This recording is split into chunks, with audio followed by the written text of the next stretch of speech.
Hello, hello, hello. And welcome to the Unstoppable You live stream. This is where we get you unstuck so you can reclaim your power and create happy, loving relationships. This is a monthly live stream that I put on every month so that we can really create a difference for you in your life.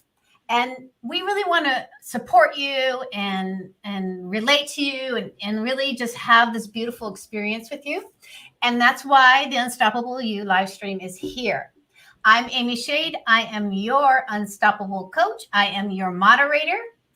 What I do is, let's see, I'm a certified coach. And what I do is I get you unstuck so you can really reclaim your power. And I help you with tools and resources so you can move your life forward and have an unstoppable life. So, this concept of being unstoppable is, really important to me. And it's relevant, I think, for us today as individuals in our communities and in the world, being unstoppable at this time because we are being asked to be more loving, more empathetic, more innovative, and creative, right? We're being asked to be more present with our friends, with our family. This is historic what's happening in our world today. And it's not easy because, we feel stuck. We feel overwhelmed. We feel lonely, distracted.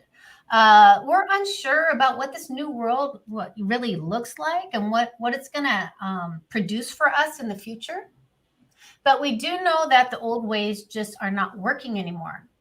So this concept of being unstoppable is so important because we can no longer quit our dreams. We can no longer quit on ourselves, our aspirations, our dreams, our wants. We just can't do that anymore. And we at the Unstoppable, we are here to support you and give you new opportunities and possibilities for your life. We're here to give you tools and resources so that you can actually start taking the steps to really create the change that you desire. I learned how to be unstoppable after the death of my fiance. It happened so fast. Like one day he was fine. We were having a beautiful time. And then 6 weeks later, he was gone. And I had to heal. I had to get out of my fear and anxiety. I had to, what it really was also is I really had to commit to a new way of life. I had to commit to my self-confidence, my self-love. And I had to really commit to making my life the most important thing around me. And then take courageous action. Because I had to let go of a life that no longer belonged to me. It was no longer my reality. And I think, as I said, I think we can all relate to this right now because our lives have changed so drastically. But I was faced with this major change after his death. And I, like many of you, had to make a decision. Am I going to retract and withdraw? Or am I going to choose to expand and grow in love and courage? And I chose to expand. And I know you can do it because if I did it, you can do it. That much I know for sure. So whether you find yourself like in isolation, or maybe you're in overwhelm because your whole family dynamic has changed, or maybe you're in a relationship and you can't ignore the fact that it's not working anymore. And you want to figure out ways to make it work, or you're ready to make a change. Or maybe you're, face to face with yourself. I think we all are. We're like, who are we really? What's really important to us? I mean, what do we really want today? But I think for most of us, for the first time in many years, you're realizing that this change has to happen. I mean, you can no longer just keep doing the same old in your life because it's not working. It doesn't feel good. You don't feel good, right? And we are here. And I just want to say thank you to you guys out there. Thank you for all of your questions that you submitted in our survey because we are going to address those questions for you. And I'm super excited and our speakers are super excited to support you in what you need today. right? What you need right now. And we are here for you. They're going to speak one-on-one, and then we go into a roundtable. And what I want to do now is I want to introduce you to our first panel of speakers. So, excuse me, my voice is like, so welcome everybody. So today I want to introduce Dr. Patricia Thompson. She's a corporate psychologist and an executive coach. She'll be speaking first.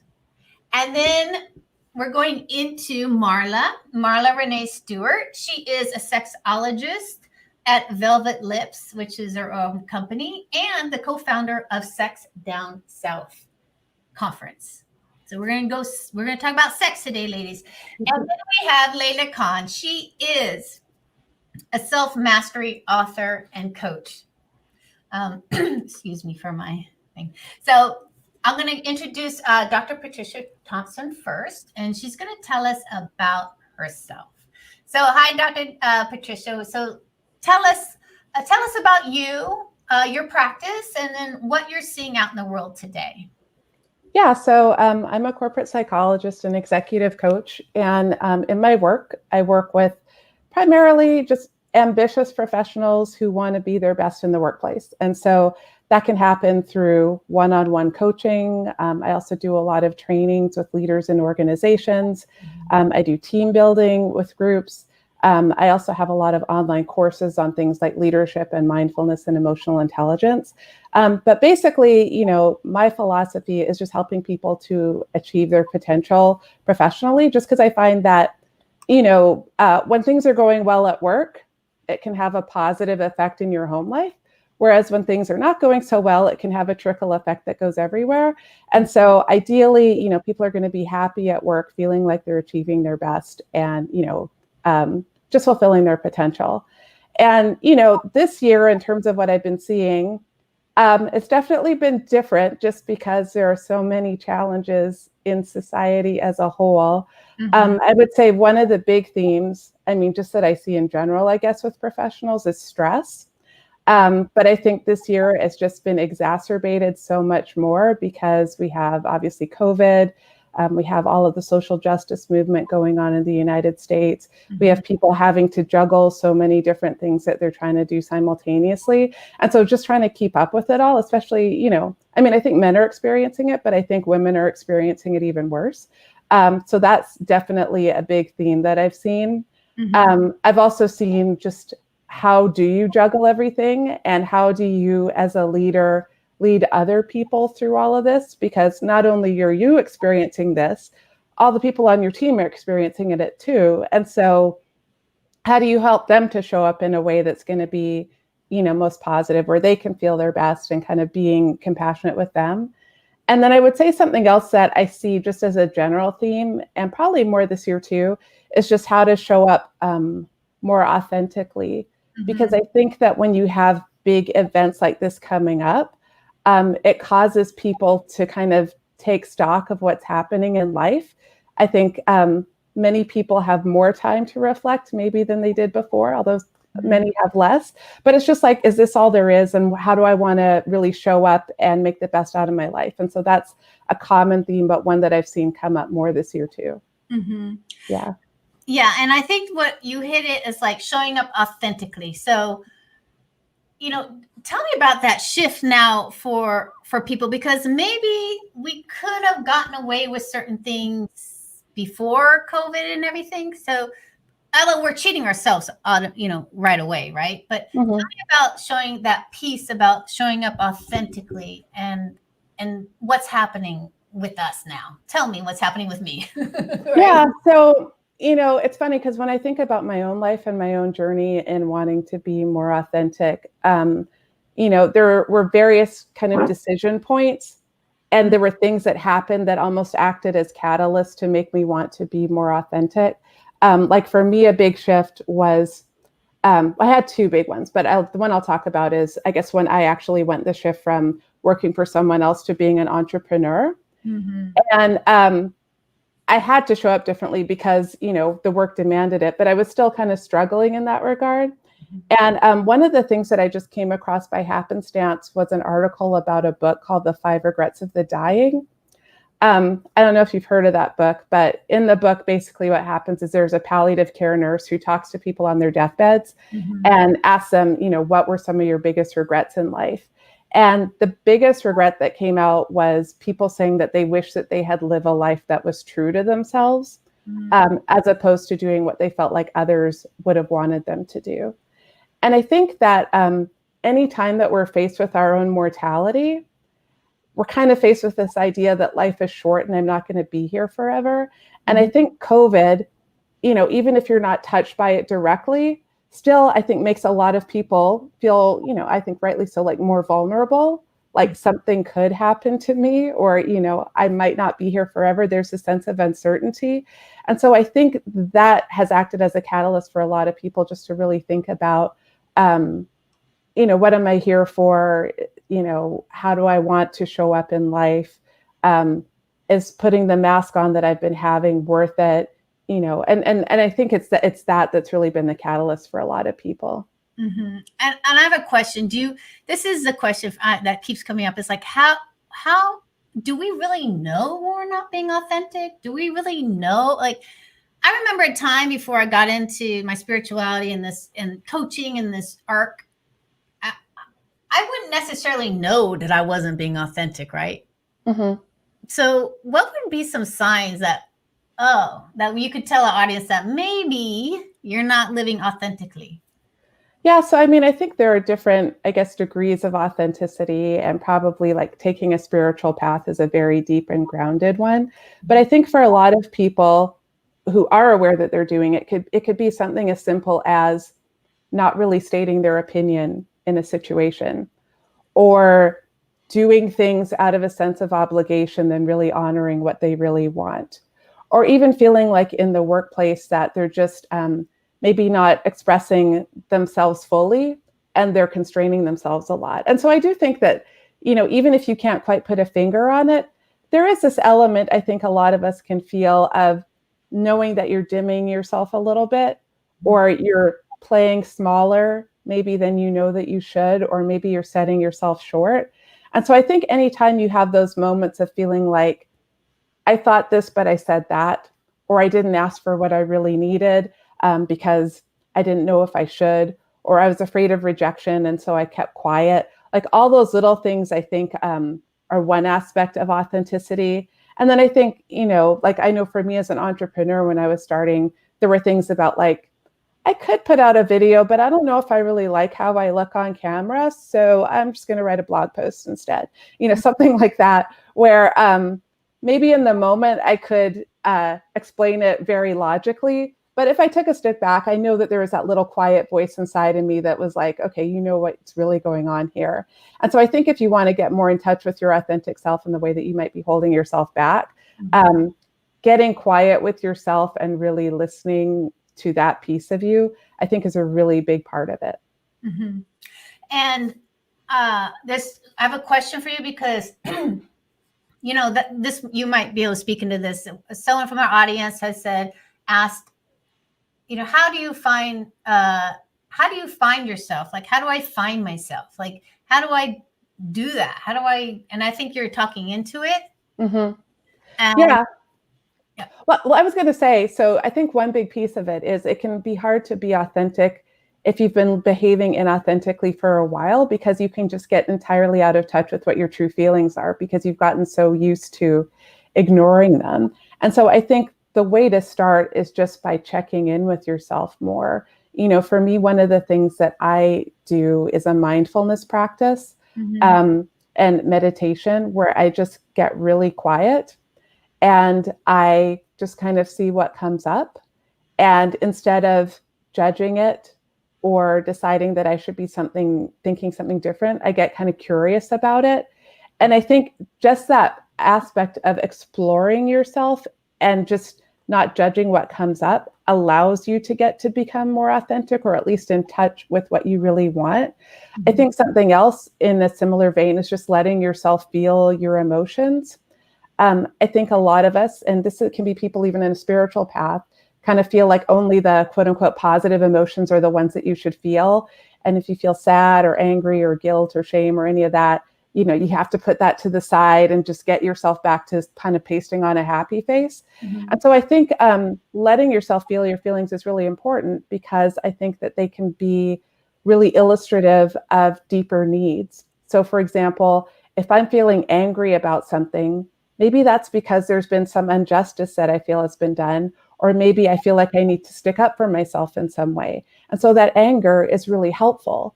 Or if I'm feeling sad about something, maybe I really need to grieve and there's something that I'm putting down that I'm not letting myself feel. Mm-hmm. And so I think giving yourself the space to do that is really helpful.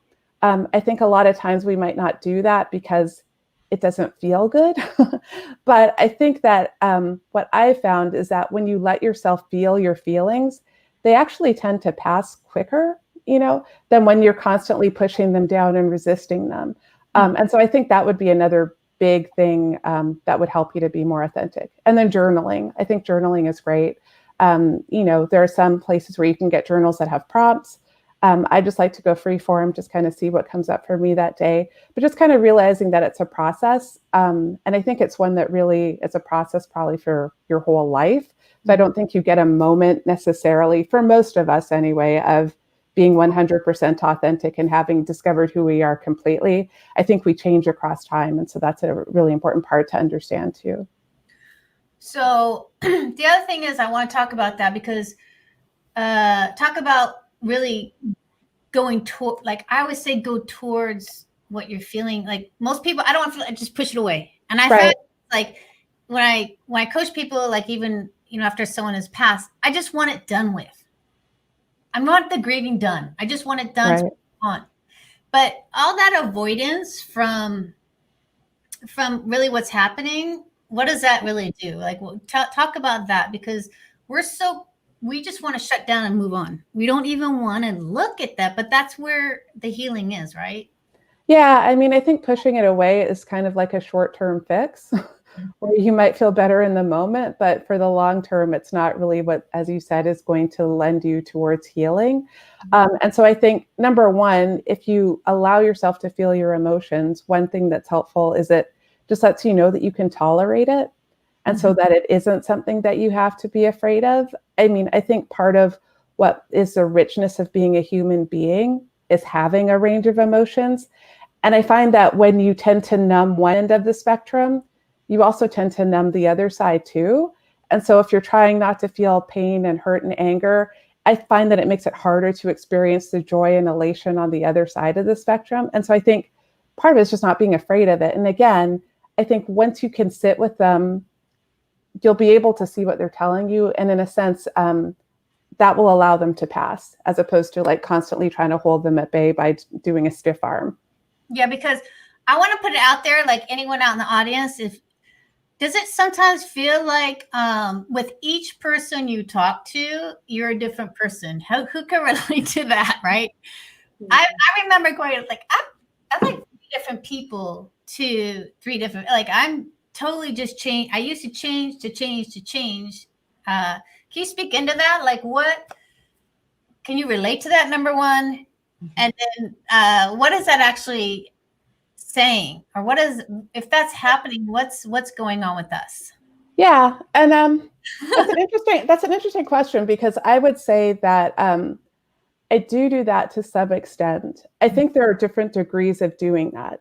And so I think, part of, I guess, if you're emotionally intelligent and you're trying to connect with people, you might connect with them in ways that are most likely going to make that other person comfortable. And so I don't think it's 100% bad. Like, in my work as a coach, if someone is more shy and reserved, I might talk in a slower tone, not because I'm not being authentic, but just because I'm trying to make that other person comfortable. But like who I am at the core hasn't necessarily changed. But I think if you're doing it in a more superficial way, just putting on a different face for every single person who you're sitting with, then yeah, that is a lot less healthy. I think that's more about trying to meet the other person's needs than your own.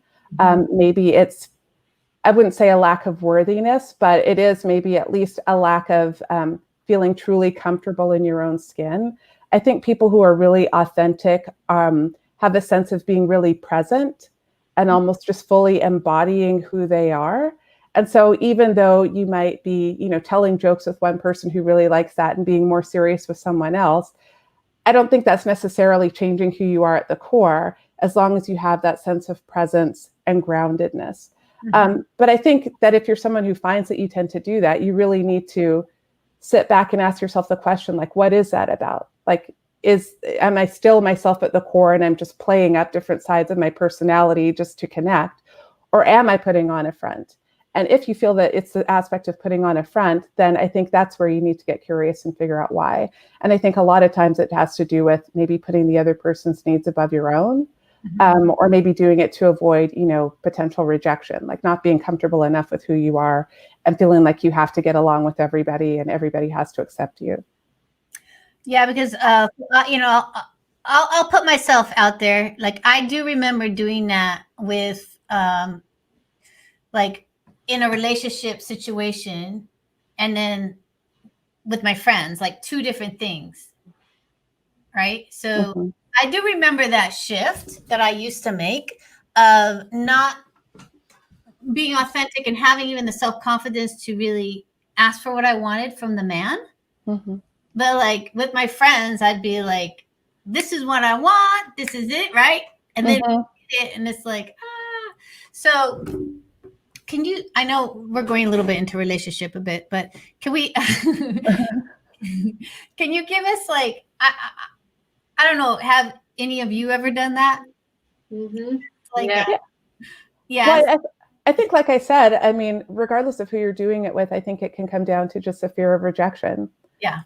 And feeling like I have to be something different to be accepted by you. I mean, whether you're doing it with your coworkers or in a relationship, I think that's what it comes down to at the core, just the fear of being vulnerable, or maybe thinking that if you really ask for what you want, the other person will say no. And then what will that mean?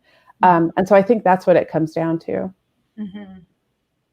And can you give, so if this sounds familiar to anyone, if you're like, for me, what happens to me, I feel it in my body first. Like, I feel this resistance and I am scared to do something for some reason. That's like my first clue in my body, right? So let's say we hit that. Now what do we do? Can you give us some tips? Can you help us with our confidence and our being authentic, and how can we start making those small changes? Yeah, well, I think just what you said is what's most important. I think it's important to just kind of start with small changes. I mean, I think a lot of times when people think about being more authentic, and maybe you might see this in the movies, it's like people unleash themselves entirely and, here I am world. And while I think there might be some people who do that, I think probably a safer way maybe for most of us to do it is just start to make small changes. So, speak up about things that you normally wouldn't speak up about, or, ask for things that you normally wouldn't ask for, just taking those small steps. Because I think that when you do that, you start to realize that, hey, maybe it wasn't as bad as I thought it was going to be, or maybe the story that I was telling myself about what would happen isn't actually a true story. And so I think just by testing and having those little experiments, that can be really helpful.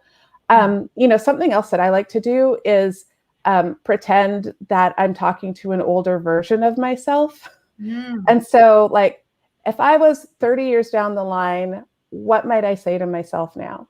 Because I know that if I look at myself like 20 years ago or something like that, I have a lot more perspective, and something that seemed really big back then, I can look at it at a different way. And so what kind of coaching would I give myself if I were an older and wiser version of myself, I think can be a really helpful perspective shift. Or for people who have kids, something else that can be really powerful is just saying, what would you tell your daughter if she was in this situation right now? Because I think often, again, when we put on that older and wiser hat, or when we're thinking about someone other than ourselves, we can experience more compassion. But I think we're also more prone to, or less prone to, have that person sell themselves short. We want them to fulfill their potential. We want to be encouraging. And so I think putting that hat on can be really helpful. And then I would say just meditation, I think, is really helpful. That's been a game changer for me and for a lot of my clients. just the ability to sit with yourself and get quiet and get curious and see what comes up. And I think it's helpful, first of all, because it helps you to get more in touch with yourself.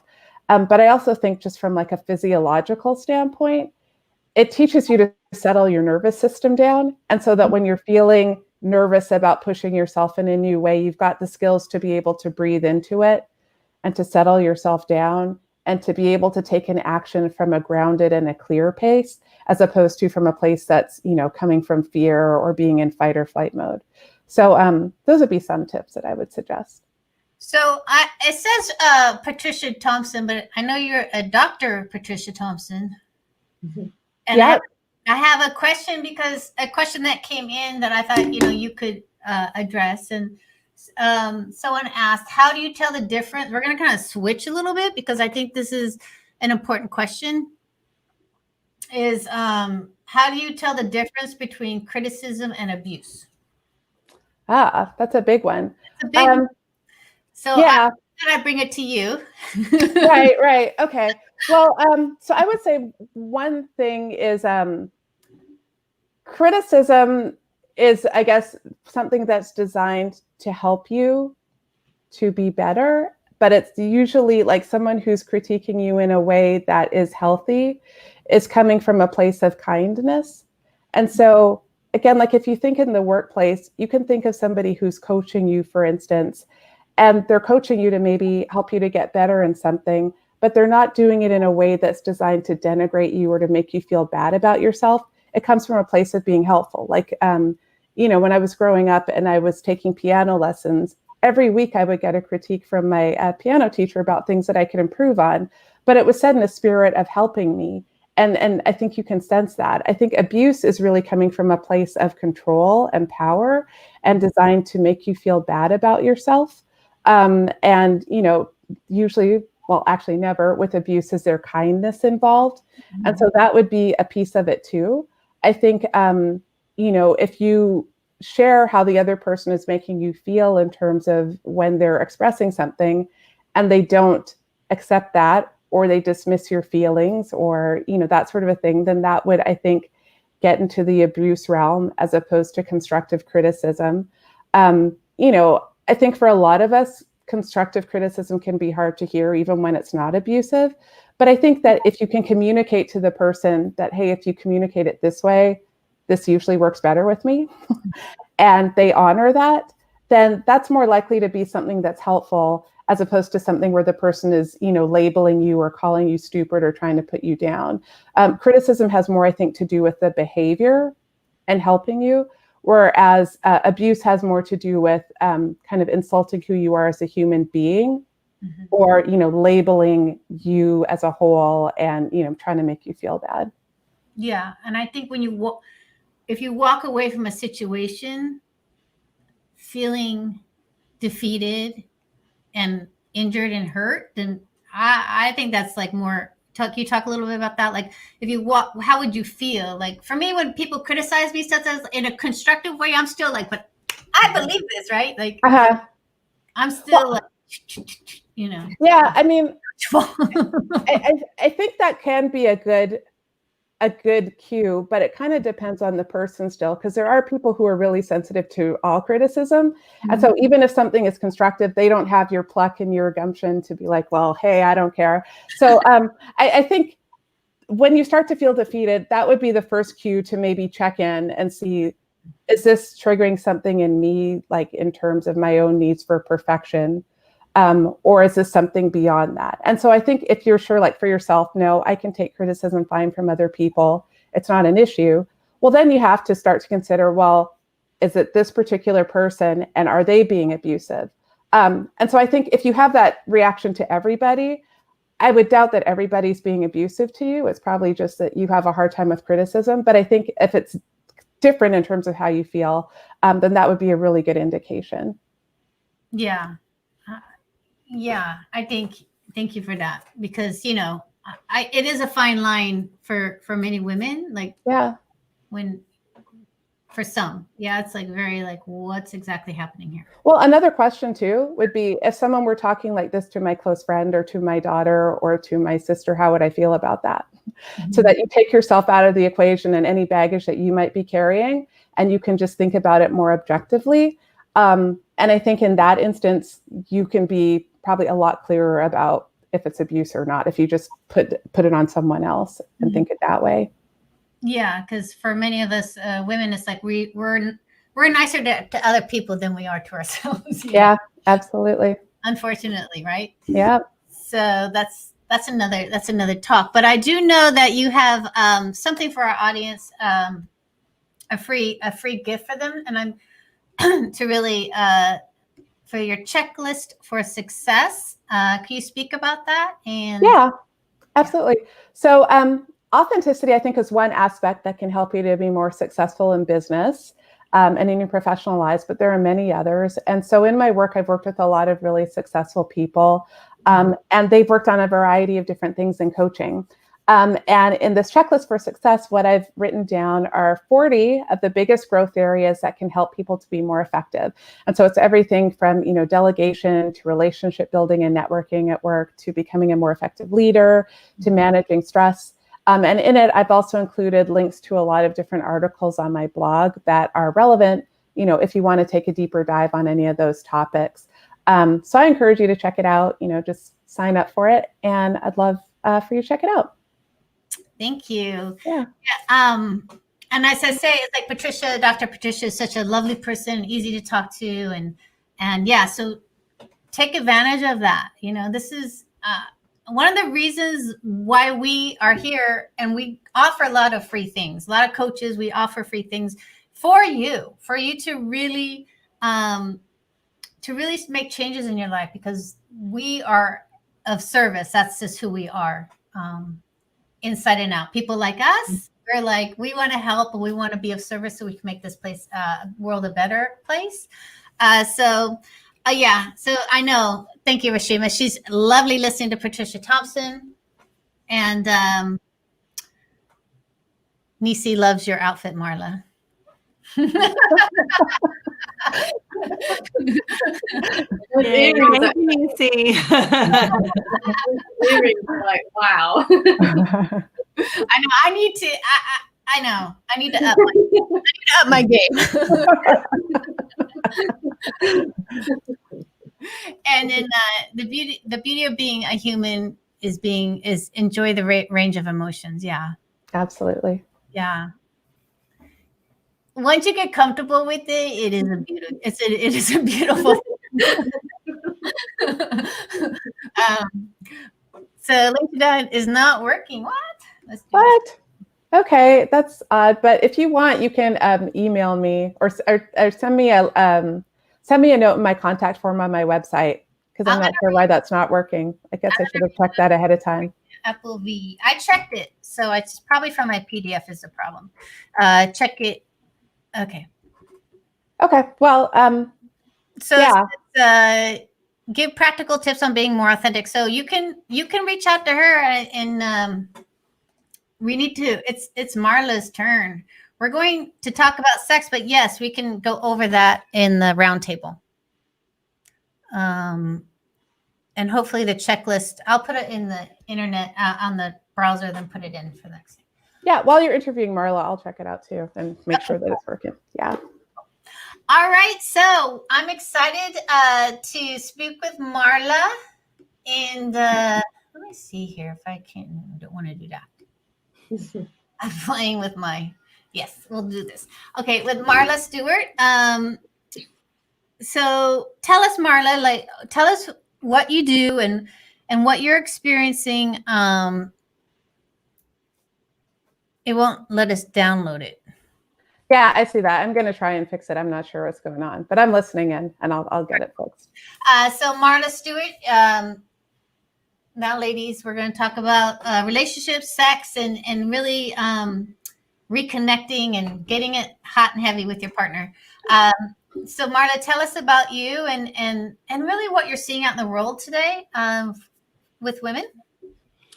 Sure. So I am Marla. I am a sexologist, coach, educator. I definitely call myself a pleasure activist and a sexual strategist. And I really help people, individuals, folks in relationships to get on the right path, to make really great decisions for themselves and for their relationships. So I really concentrate on helping people build up their sexual confidence, helping them with their communication, and also helping them enhance their sex skills. So I do a sort of integrative strategy, sort of between, it's sort of a combination between sex therapy, somatic body work, and comprehensive sex ed. So I've kind of combined those three to formulate my own system to ensure that people are getting the information that they need. Yeah, and I think that's important, the information that they need, because I think we didn't grow up that way with the information, right? So can you tell us about that? And also, like, have you seen a shift since COVID with sex and intimacy? Oh, yeah. Definitely. So I really love, what Patricia was saying, because there's a lot of people that are just not being authentic. And so what I've actually seen because of COVID, right, and people being in their relationship 24/7, they realize like, oh, wait, I don't like this thing about you, or they're in a relationship, or they're single and they still are struggling with who they are as people. So not understanding their values, their boundaries, their desires. And so what I found and what people have come to me for is really trying to understand or gain an understanding of their own personal awareness around who they are, and really defining for themselves what their desires are, what their sexual boundaries look like. And, there was a lot of things that were happening, right? We had racism anxiety, we had COVID anxiety, we had election anxiety. So a combination of all of these things really did some deep stuff on relationships for people. So it really sort of highlighted what people were lacking or what people were missing. So now it's natural to go from like, we were having sex 3 to 4 times a week, and now we're not having sex. Like, yeah, there's a lot going on in the world. Right. I don't expect people to just keep up their sex lives and forget about the rest of the world. That's unrealistic. So making sure that people give themselves some grace around not feeling like, oh my gosh, is my sex life, what's happening? And just understanding like we are going through a lot of things, and just give yourself some grace, talk yourself down from the ledge real quick, and just sit with it. And hopefully, things will pass, or time will go on where we will be able to cope better with all of the different situations that are going on right now. So, yeah. And I think when you talked earlier about like, when we had our own life, like going to work, we got our thing, then we get together, but now we're like all together all the time. So then the sex, like what's happening there with us, like it's getting. Yeah, people are doing the same thing over and over again. They're getting bored, right? Yeah. They get bored. I mean, you're doing the same things over and over and over again. They're not. I've had couples that be like, he's not doing the dishes, or like she makes messes, like all of the things, like things that normally might not have affected them so much are now affecting them. And so then it's also affecting their sex life, or it's affecting their relationship, right? So sometimes people don't understand that those little things can really damage a relationship. So if you're not talking about it, if you're not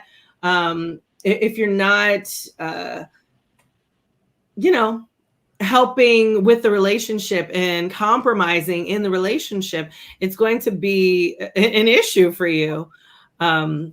So yeah, people are really, I feel like more people are kind of slowly getting out of it now. Yeah.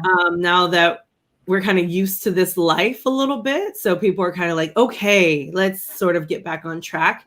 But yeah, for a while there, people were really struggling around their lives, for sure. Yeah, because it sounds like as I said, like we're at a place where we all kind of have to up level because, right? And you're talking about that, like not doing the dishes or being messy. It's like we have to reinvest in our relationships and think of it as a reinvestment, right? Think of it as like Absolutely.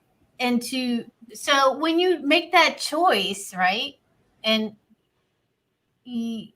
what are all the benefits in the bedroom? Where there's lots of different benefits.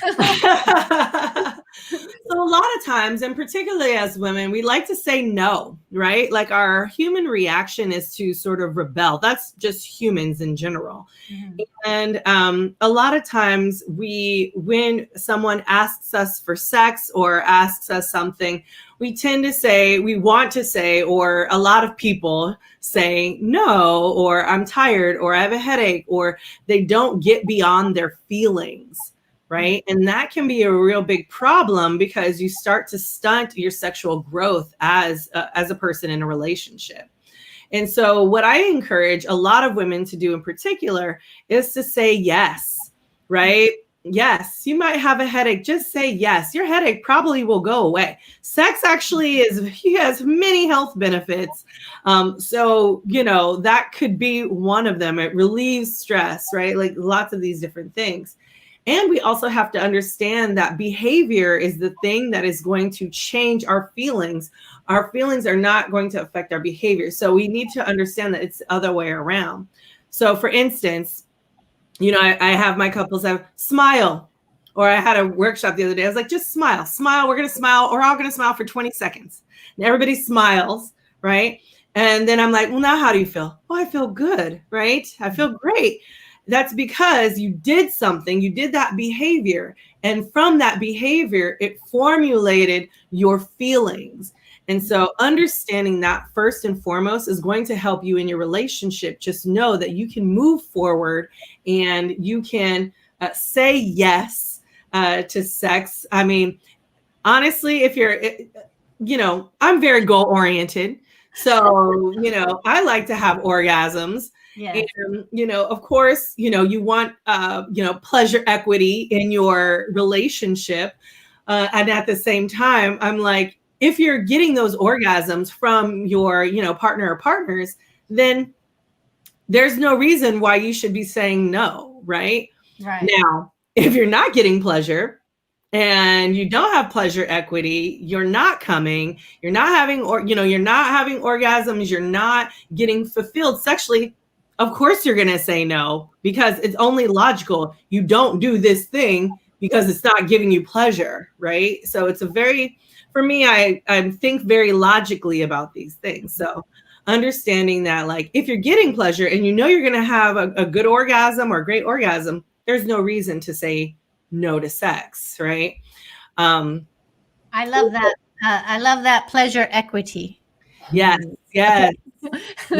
Ida Mandalay talks about it in one of their blogs, and about probably 5 years ago, talked about like pleasure equity and orgasm justice, right? And it's just really, really powerful statement to say, like, hey, not everybody needs an orgasm, but everybody needs to feel pleasure, and they need to be equitable on the same lines, right? Mm-hmm. So understanding that concept has really helped me. I'm still goal oriented around orgasms. I think everybody should have them because they're absolutely great. But, if orgasms maybe aren't your thing, or maybe you're asexual and you have a sexual partner, I think it's helpful to understand pleasure equity in the sense of orgasms may not be my thing, but am I getting pleasure in this relationship? And is it equal, or is it equitable? Mm-hmm. So what if you are not getting that and you want it? Like, how do we ask for it? How does a woman begin that process of finding her own voice and her sexual right? I think it's a sexual right to have. I'm goal oriented too. Yeah, it's gonna happen either way. So I think part of it too is what Jess and I talk about in our book, The Ultimate Guide to Seduction and Foreplay. One of the core theories we talk about is around communication, right? And understanding what your partner's communication style is, what their learning style is. Mm-hmm. And this is particularly important because this is how you can connect with them. A lot of times, I had a client, oh my gosh, she was married 40 years, right? She is married 40 years. And she was just like, my husband doesn't listen to me. My husband doesn't listen to me. My husband doesn't listen to me. And I'm like, well, it sounds like he is this type of learner, right? So I talk about visual, auditory, and tactile or kinesthetic, right? So understanding what that, if they're one of those three, then I theoretically and have really kind of proved to myself and to others that this method actually works around seduction. So I was like, well, if he's physical, why, you keep saying no, and you keep yelling or whatever, doing whatever. I was like, it's not helpful. I was like, why don't you put your hand on his arm or on his shoulder, say it, and then see what happens. And the next time we met, she was like, oh my gosh. She's like, I cannot believe it. I just did that one thing and now he hears me. Mm-hmm. And I was like, exactly. Because he's not an auditory person, right? He's not going to respond to your sound. And in particular, women don't, I always tell people, understand like what kind of person you're dealing with, because auditory people, they are particularly interesting because they love to hear themselves talk, right? And so with someone who is auditory, you want to speak in a low, soft, deep tone.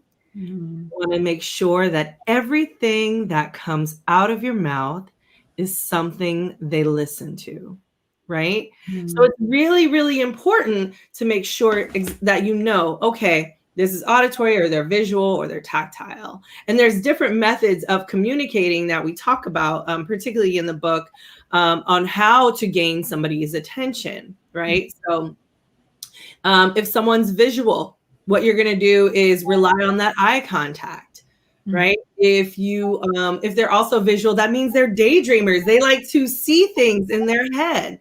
So that means you need to give them a story with lots of detail so they can imagine it, right? It's about what you wear, right? The things that you wear, how you move in a space, right? So being the opposite of the room, making sure your place is tidy, right? Oh my gosh, right? Like, I was on a podcast and this woman was like, oh my gosh, she's like, that's what it is. She's like, every time I go to a guy's house and it's messy, I just say, we got to go. Let's go to my house, because she gets distracted by the mess. Mm-hmm. So understanding that, like, if you want people to concentrate on you. So if your partner's visual, you got to make sure everything is put in its right place, because you don't want them looking at this and that and this and that and this and that and this and not looking at you. That's going to be a problem. Right. So understanding all these different things around visual aspects. And with auditory, like I said, giving them feedback, asking them questions, right? Not taking up too much airspace. You take up too much airspace, guess what? Auditory person is like checked out, right? Or they're thinking of their own thing to say or whatever. Like they're not paying attention to you. So I usually tell people, if you have an auditory, partner or partners, and you are also auditory, that's going to be very hard, because talking is basically like double Dutch, right? You're like, trying to jump in and you're not really listening to what somebody is saying. So I think that's particularly important. And they love like different kinds of words and the way you use those words, and music, right? Appealing to their musical style. Understanding all of these things are very helpful for auditory. And then, of course, for visual, you want, these are the people who love to touch, right? So dancing, right? Putting their hands on you, wearing different kinds of material, right? Every day we wear cotton. Maybe you want to wear something different. Maybe you have corduroy or silk or linen or seersucker. I don't know, but something that they want to touch, right? We want to make sure that they are able to do that and connect with you in that way. So all of these different things are very, very important in understanding who you're in a relationship with and communicating. I'm trying to think about myself because I'm like, why are you making it so complicated? Like, stop talking. Let's go. Why are you making it so complicated? Well, you might not be complicated, you know. If you're a talker, you know, you just need to partner with someone or have partners who are not talkers. You know, like, and of course we can do combinations, but you know. So I'm gonna pull in a couple questions. I had a lot of questions for one about sex and sexual confidence and let's see. Oh, there's so many. So one is like really how do you how can I feel more desirable? That's what someone asked. How to be more desirable, sexually desirable, like how to feel that way so you can then give it to someone else. Yeah. You know, part of that is helping, you know, like I said, when I'm helping people build up their sexual confidence, one of the key things to understanding what your sexual confidence is what are your assets? What are your sexual assets? What are the things that people love about you, that people like about you? I mean, what do people compliment you on? These tend to be things that, you know, people connect with you, you know, by or with or whatever. So understanding your sexual assets first is first and foremost. And then you just have to change those thoughts, rewiring your brain, retraining your brain, unlearning those things from before or the past or that you've been socialized with that have really been damaging to your self-worth. Or they could even be things that you want to change, right? About yourself. You know, maybe you're a procrastinator, or maybe you're not a great dirty talker and you want to be better, you know? So understanding like how you can move,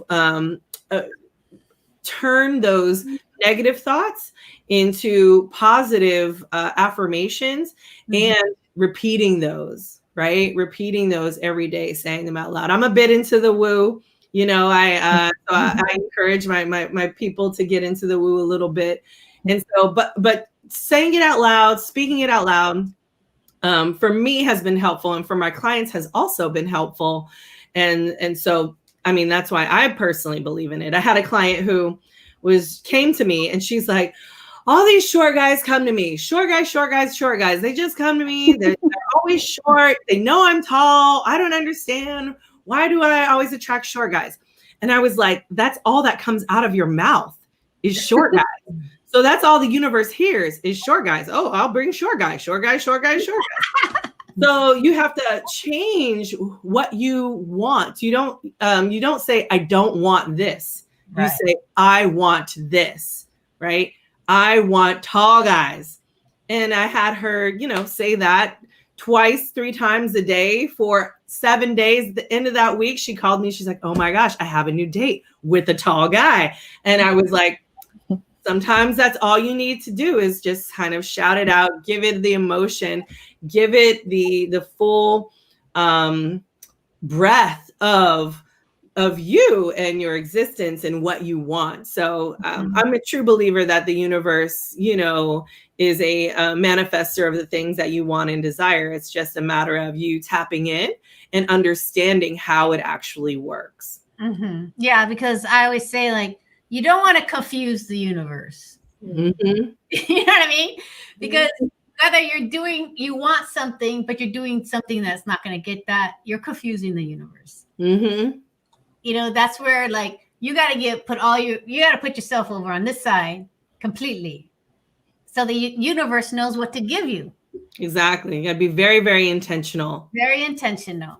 And specific. So, and for many women, that's not, I mean, you know, that might be one of our strong points on many levels, you know, if we really access that specific creativity that we have, you know.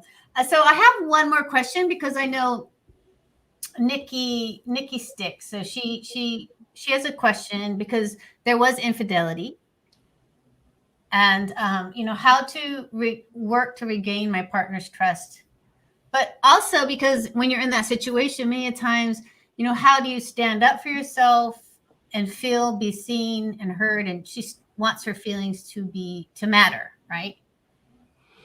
Yeah, well, I hope they matter. I hope they matter already. Yeah. And so here's the thing around infidelity in particular is because, what are the things that you need? Somebody's like, how can I build up the trust? Well, what are the things that he needs to do, or that person needs to do, their partner needs to do in order to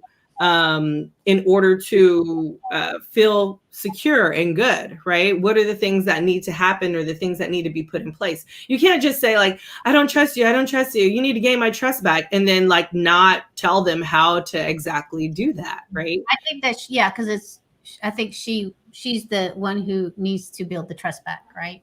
Yeah. So she needs to understand like, what does she need? Mm-hmm. You can't just say, I need the trust. I need to be able to trust you. But what do you need to build up that trust? Mm-hmm. You need him to tell you every day that he's never going to cheat on you again. No, I think she cheated on him. Oh, she cheated on him. So I think that's Oh, well, either way, like she needs to ask him, what are the things that he needs in order to build the trust back up? Okay. Right? Like, what are the things that I need to do to make sure that you feel good and confident in this relationship? Mm-hmm. And you have to be consistent.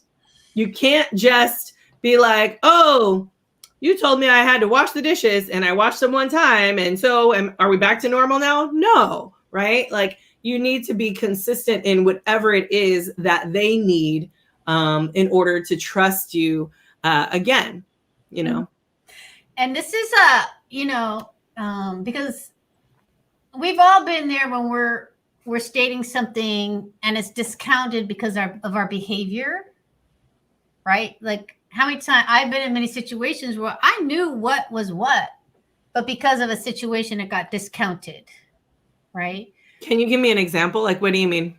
So it sounds like in her situation that when she asks for something or is in something, it gets discounted because of the affair. Like, you know what I'm saying? Like if I say I'm here, I'm ready, I'm standing up, I'm doing this, and then they're like, but you cheated on me, and therefore you have no say and you have no value or you have no voice, right? Well, I mean, number one, if you're not working together as a team or as a partnership, it's probably best to either get counseling or therapy to see how you can mediate that situation. Because if you're not working together to get the relationship back on track, then and someone's going to constantly do you want to be in a relationship that someone's constantly going to be going back without moving forward? Mm-hmm.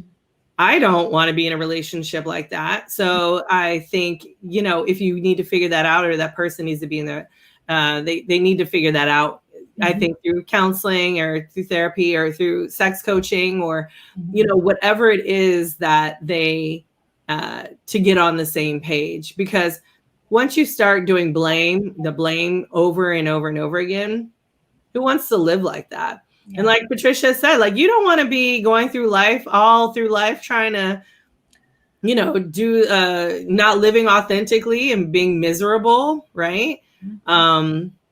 So sometimes it's best to cut our losses and move on.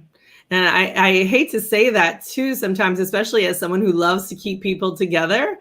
But when the incompatibility is so high, or when the distrust is so high that it seems irreparable, then it might be time to move on, mm-hmm. and find love and happiness in someone else or other people. Yeah, because when you're in that situation or that situation or many other situations, like both of you have to decide to change. Without that, like cooperation, you can't have a relationship without mutual cooperation in the intent of keeping the relationship together. Absolutely. So yeah, so it sounds, Nikki, you do matter, and you know what you feel matters. And is that's it? It's like Marla says, it has to be a team, like team effort, really. So I know, Marla, you have a gift for our audience, and I'm going to download it too because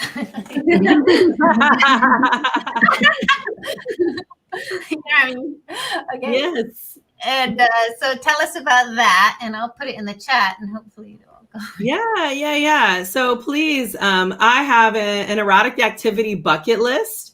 And so this is one of those things where like couples like, I'm bored with my relationship, or I want to try something else, but I don't know what to try.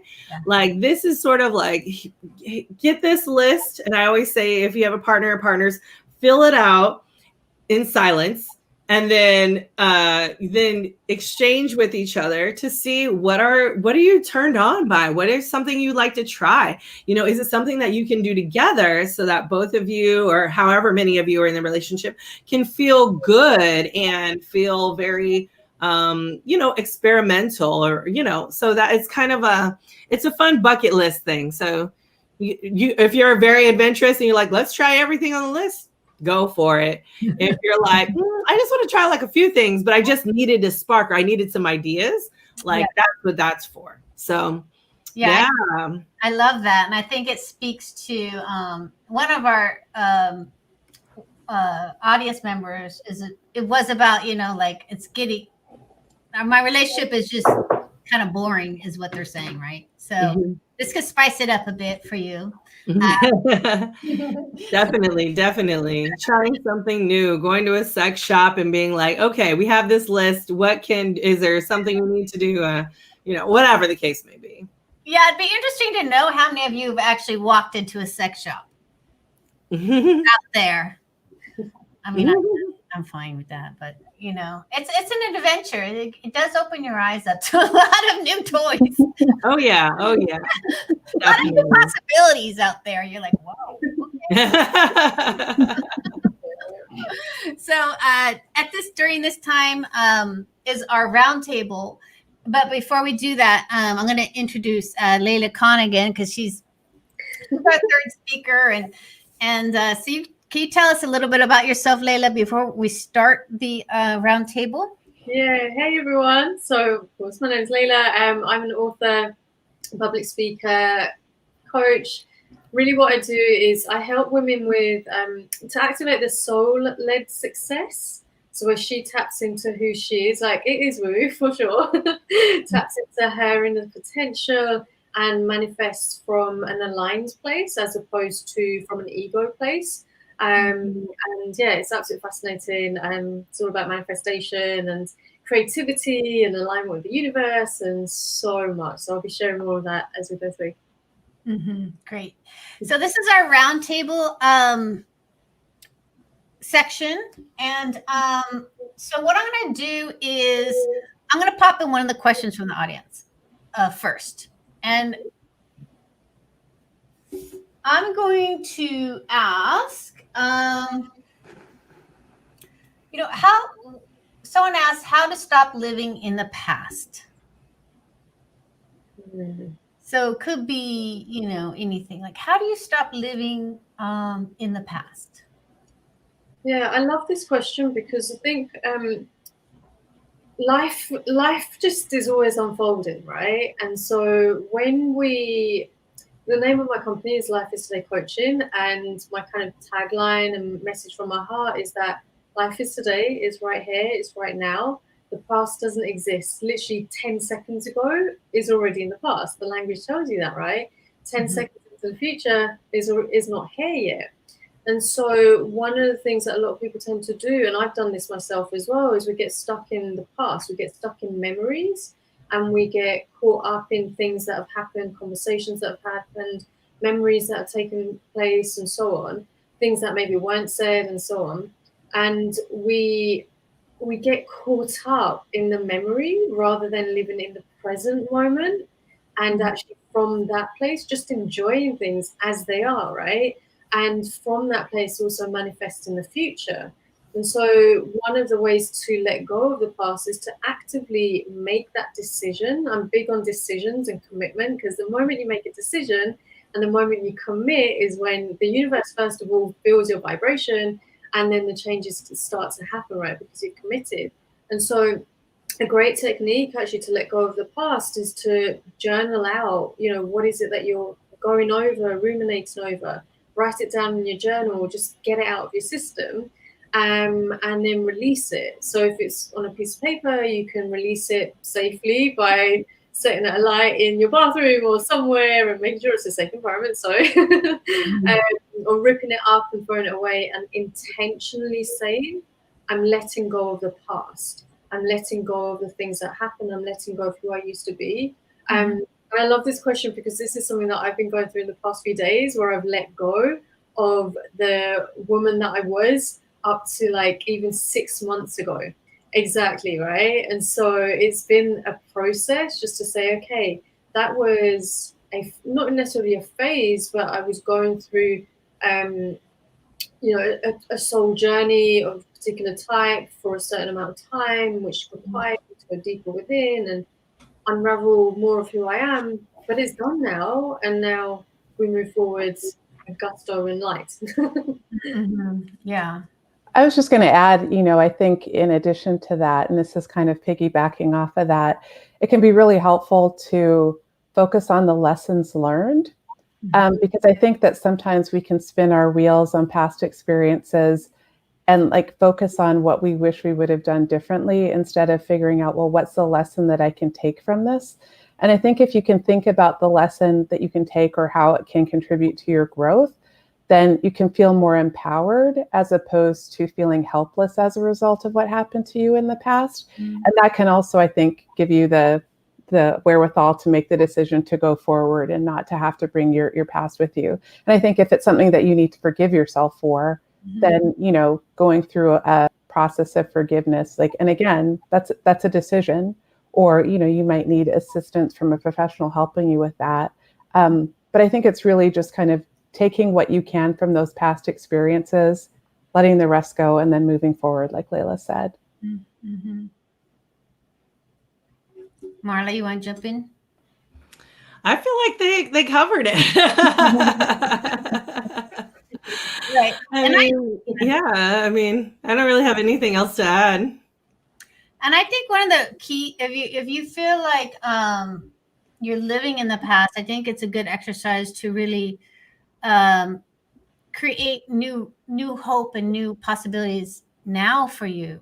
Like, what can you do now to bring you to the present so you can create something new that actually reflects who you are now? Because whenever we live in the past, you are no longer that person. I mean, Layla said 6 months ago.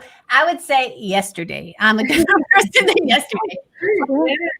Like, when you are focused on today and like creating something beautiful for you today, yesterday, you've already changed, right?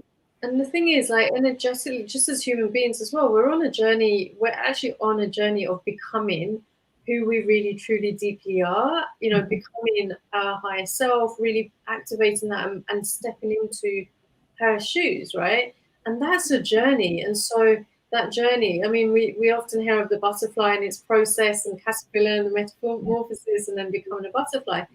Literally, that is the kind of process that we're going through. And there's always more, right? There's always more within each of us. And so letting go of the past can be a really exciting thing because you walk away with the wisdom and the lessons and this excitement for the future, because there's always better and there's always good and there's always more. And I think that all of us on this panel represent what can happen when you live in the now. Like, I think all of us here, you could see from our energy, from who we are and how we're showing up, that I can almost guarantee you that most of us don't really spend too much time on the past. I can't even remember last week, to be honest. We are so into today, and what's happening with us now and that's where life lives, right? Yeah, I mean, ultimately, you can't change the past, so Right. The only power you have is right now. Yeah.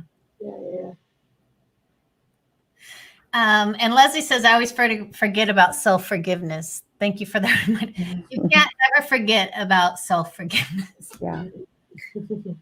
And I know, like, because I grew up in the atheist, I was like, I don't even know what forgiveness is, right? It didn't even live in my world until I read a book like last year. I was like, oh, forgiveness is just not that difficult.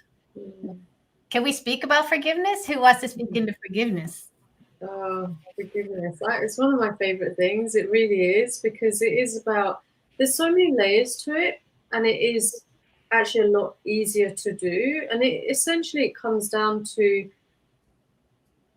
changing the perception that you had, say, about an experience, right? Not changing what happened, but looking at it from a different angle and looking at it from a different perspective and understanding. Okay, say for example, if it's a person that we're needing to forgive, who they were at that time, they were doing their absolute best, right? They were literally just showing up in their best way, and they might not have been the best person, right? I know I've been that person for sure. And so when we consciously seek out a new perception to understand maybe what was that person going through, what were they challenged by, what experiences have they had, going into that compassionate space, we can actually then distance ourselves, and from there let it be and let it go. And self-forgiveness literally is like the key. It's the key for one's happiness. It really is, because we all make mistakes, right? We're always constantly making mistakes and errors, and and this, that, and the other. But when we go into judgment or criticism, or like being harsh on ourselves, we're actually creating a loop where we're going to need to forgive ourselves at some point, right? And so I always talk about the energetic dance within yourself, and working through all these different energies, like compassion and grace and forgiveness and love and mercy and blah, blah, blah. And forgiveness is the one that releases it all, but it has to be, again, conscious. It has to be, I'm willing to forgive myself. I was trying my best, and I'm going to release that and let that be. Yeah, I mean, I was going to add, I see Liz in the comments, I was thinking the same thing. She wrote that forgiveness is a gift to oneself. And I think that in some ways, when you're forgiving someone else, I wouldn't say it's a selfish act, because obviously the other person is going to benefit, but it's as much for yourself as for the other person, just because carrying around resentment or anger is going to harm you probably more than the other person. Even when they're not around, you're carrying that with you, and it's affecting your energy and how you're showing up in the world. And so I think forgiveness doesn't mean having boundaries, or it doesn't mean not having boundaries. It doesn't mean necessarily that you allow the person to do the same thing to you that they did before. But what it does do is it kind of frees you up to be able to be lighter or clearer, or come back to yourself. And so I think, as Layla was saying, having compassion for the other person can be helpful. But ultimately, I think it's just about, in a sense, deciding, well, I'm going to let this go because I don't want that person to continue to have power over me and my existence, even when they're not around. And I think if you look at it that way, and then set up appropriate boundaries as necessary, if it's required, that'll allow you to go forward in a more positive way. Yeah, I absolutely agree with that. Like, forgiveness is, for you as well, the letting go. You don't want to be stuck.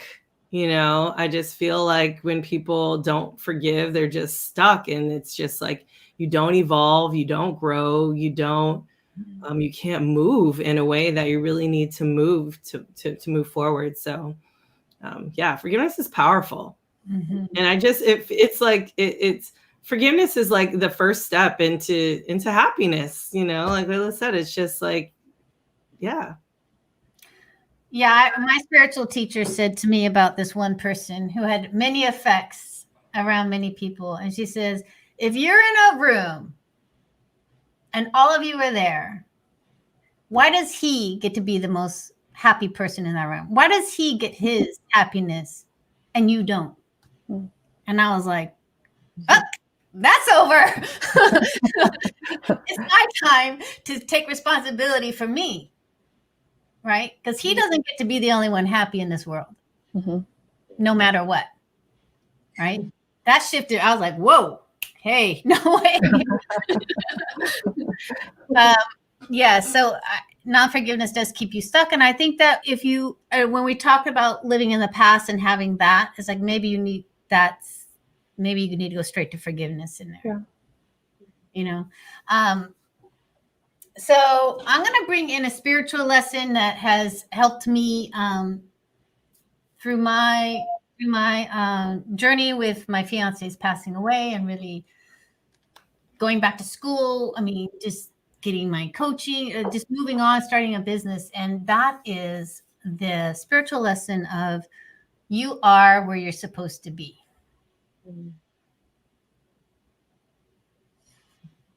Since we were talking about being in the present and being in the now.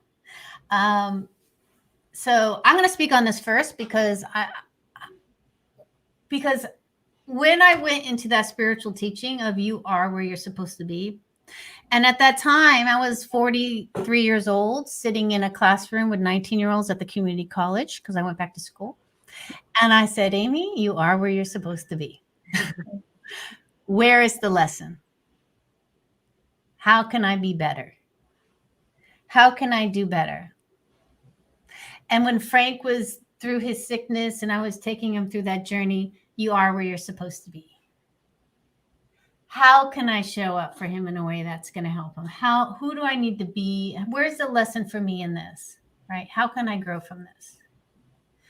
And when we spoke about with Patricia, like pushing away from our realities, when you take yourself out of that and when you sink into, you know what, I'm where I'm supposed to be. Where's the lesson? Whether it's in conflict with your partner, or it's, the death of a loved one, or losing a job.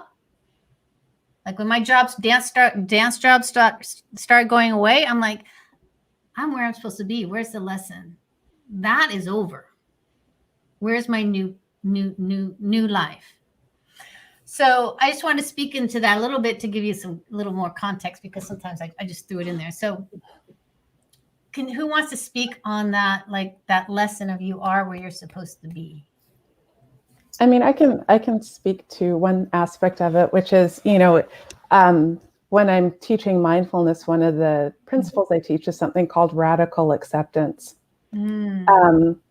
which is basically the idea that you might not choose to be where you are right now, or the things that are happening to you might not necessarily be what you would like, but you kind of have a choice. You can accept where you are, or you can keep resisting against it. And if you keep resisting against it, you're just going to be adding additional layers of angst and anxiety into your experience. Mm-hmm. Whereas I think if you can have that message of I'm here, this is where I am, I might not like it, but how do I make the best of this experience where I am and take it so that I can become better? Mm-hmm. I think that's a much, I guess, healthier or more healthier way, I guess I would say to deal with it. And so I think that's just a really good thing that very often people think, like, I am where I'm supposed to be, or I can accept this. I might wish that things were different, but this is where I am. And so what do I make of this experience now? And how can I show up as my best self where I am here? And how can I use it to grow? So that would be my 2 cents on it. Mm-hmm. So good. Marlo, you gonna go? Sure. Yes, I remember I actually did come across that, Patricia, radical acceptance. It reminded me I was in this group that I was like, this is not moving the way that I need to move in the world. Mm-hmm. And someone was like, you need to just have some radical acceptance and just like move, just, move in that space and see how, things developed. And for me, I accepted it at the time of being like, okay, this is how this group is moving. And for me, I had to decide like, okay, I think maybe like 6 months later, I was like, okay, I've accepted that. That was the way the group is moving. Now I don't want to be a part of that anymore. So now I'm choosing to move on and move my life in a different direction. But in sexuality work, I think, when people are impatient, they think that, results are instant, or that, I can wave a magic wand and things can happen and beautifully and suddenly, is not going to happen. So for the concept of, you are where you're supposed to be, I think is absolutely true, because, sometimes you need to move at a snail's pace in order to make sure all the nooks and crannies are covered and your foundation is good before you can move on to the next step. And so for me, in the work that I do, it's vital that people know that you're in the right space, you're here at the right time, we're moving the way that we need to move. And once we've figured out that first thing or that first step or whatever a particular issue is, then we can move on and get there eventually. But so yeah, it's a process, but yeah, radical acceptance is the thing. Oh, yeah. I love that too, because sometimes it's like, even with my clients, it's a matter of like, okay, I know we have to move very, very slow. Even though I'm impatient, I see the progress. And I think that's one thing too, is like, you have to remind yourself of the progress, because sometimes because we're present and we're in it, we can't really see, but I have to, and it's up to like, providers or to, for people to be like, this is where you were before. Now look at you. You're sleeping in the same bed. Isn't that amazing? Like you're making out, you weren't even sleeping in the same room. Like it's slow, but you're getting there, And so I think it's a matter of just helping them to see that where they've moved from. Yeah. And I could just imagine that, that beauty of that regained intimacy and just relishing in that for just a little long, just long enough, right? Just yeah, realizing that you're there, realizing that it's beautiful in that moment. Like, oh yeah, I was in this horrible place, and now, it is much better. Like, thank you for the, perspective and really just making sure that they see the perspective. Layla, you want to chime in? Yeah, I think it's really important to remember as well that there's always a bigger picture at play.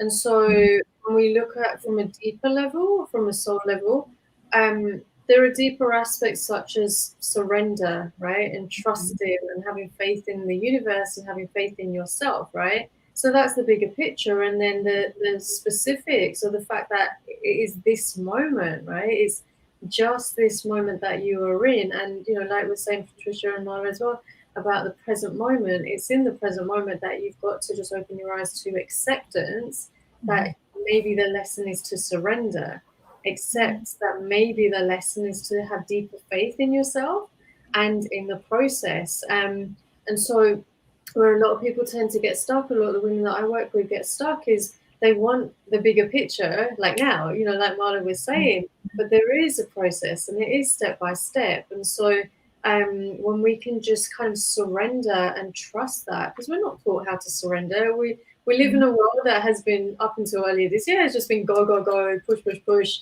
get to the next goal, get to the next, desire or whatever it is. And actually there is a process, and we can't spiritually bypass the process, and we definitely can't spiritually bypass our own personal growth and our spiritual growth. And so it's really healthy to have that, to ask the question of what's the bigger lesson here? What's the purpose? What is the lesson for me here? And what can I do in this moment? What's the next logical step for me in this moment. Mm-hmm. So, Leila, I know your speaking time is right now, but quickly, if we can, because Vero has a question for us four beautiful ladies, which we'll take that. Thank you very much. And entrepreneurs, which we are. Could you share the unlock moment or tool that really helped you show up and bring your entrepreneurship project to the next level? So, okay, this I'm gonna share first. This unlocking, I paid for my unlocking, meaning I got help because I knew I needed help, because I was a 1099 worker, a gig worker. I did my own dance jobs and stuff like that, but I needed to learn how to be an entrepreneur. Like I need support on that. So I would say to you, if you want to up level your business, go into entrepreneurship, that you get help with that. That would be my experience, because I was sitting alone in my house going, now what? Like, how do I get a client? How do I start a business, right? Because I wasn't coming from a place of knowing. Some people come from a place of corporate and stuff like that, so have a better understanding. But for me, that would be my advice.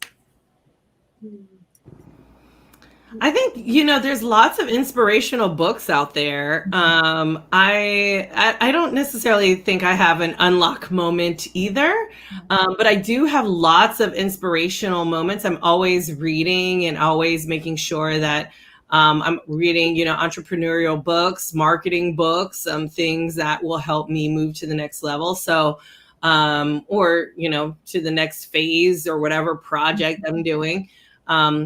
But I think one of the best books I've read is Crushing It by Gary Vaynerchuk. And that was a really, really great book for me. And I am a productive whore. So I am a planner, a habit person. I make sure I have lots of checklists and things like that help keep me motivated, as well as the parts of taking care of myself, right? So it's like my mornings are generally reserved for me, where I meditate, I'm thinking about my checklist, I do the things, I read, I take my Spanish lesson, I exercise, I do all the things that are for me, and then reserve from 12 to 9 is, work. And so I think just really for me being disciplined at making sure I'm taking care of myself as well as my people is good. But I also got coaching, business coaching. Like I said, read a lot, Audible a lot, lots of books, lots of things to help motivate me or keep me going. Anyone else want to jump in? I'll go. I would say my unlock moment was probably when I made the decision to first become an entrepreneur. And it was, I had a newborn still at the time. And, it's kind of at night, you're feeding him and kind of half awake, but whispering all the things that he could become, and, just that he needs to really believe in himself and those sorts of things.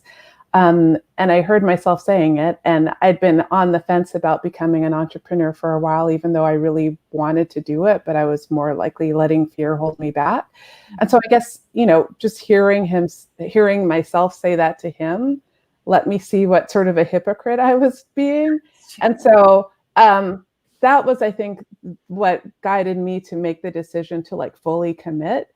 And I think part of what it is that I made a full commitment, and it wasn't a halfway decision, but I decided that I was going to do my absolute best to be able to be successful and do this thing that I felt called to do. And so I think for me, just the decision was a big part of it. And then based on having made that decision, I was able to get the help that I needed and ask the questions and reach out to people that maybe I would have been shy to reach out to before, but just kind of feeling like, if I fail, at least I tried.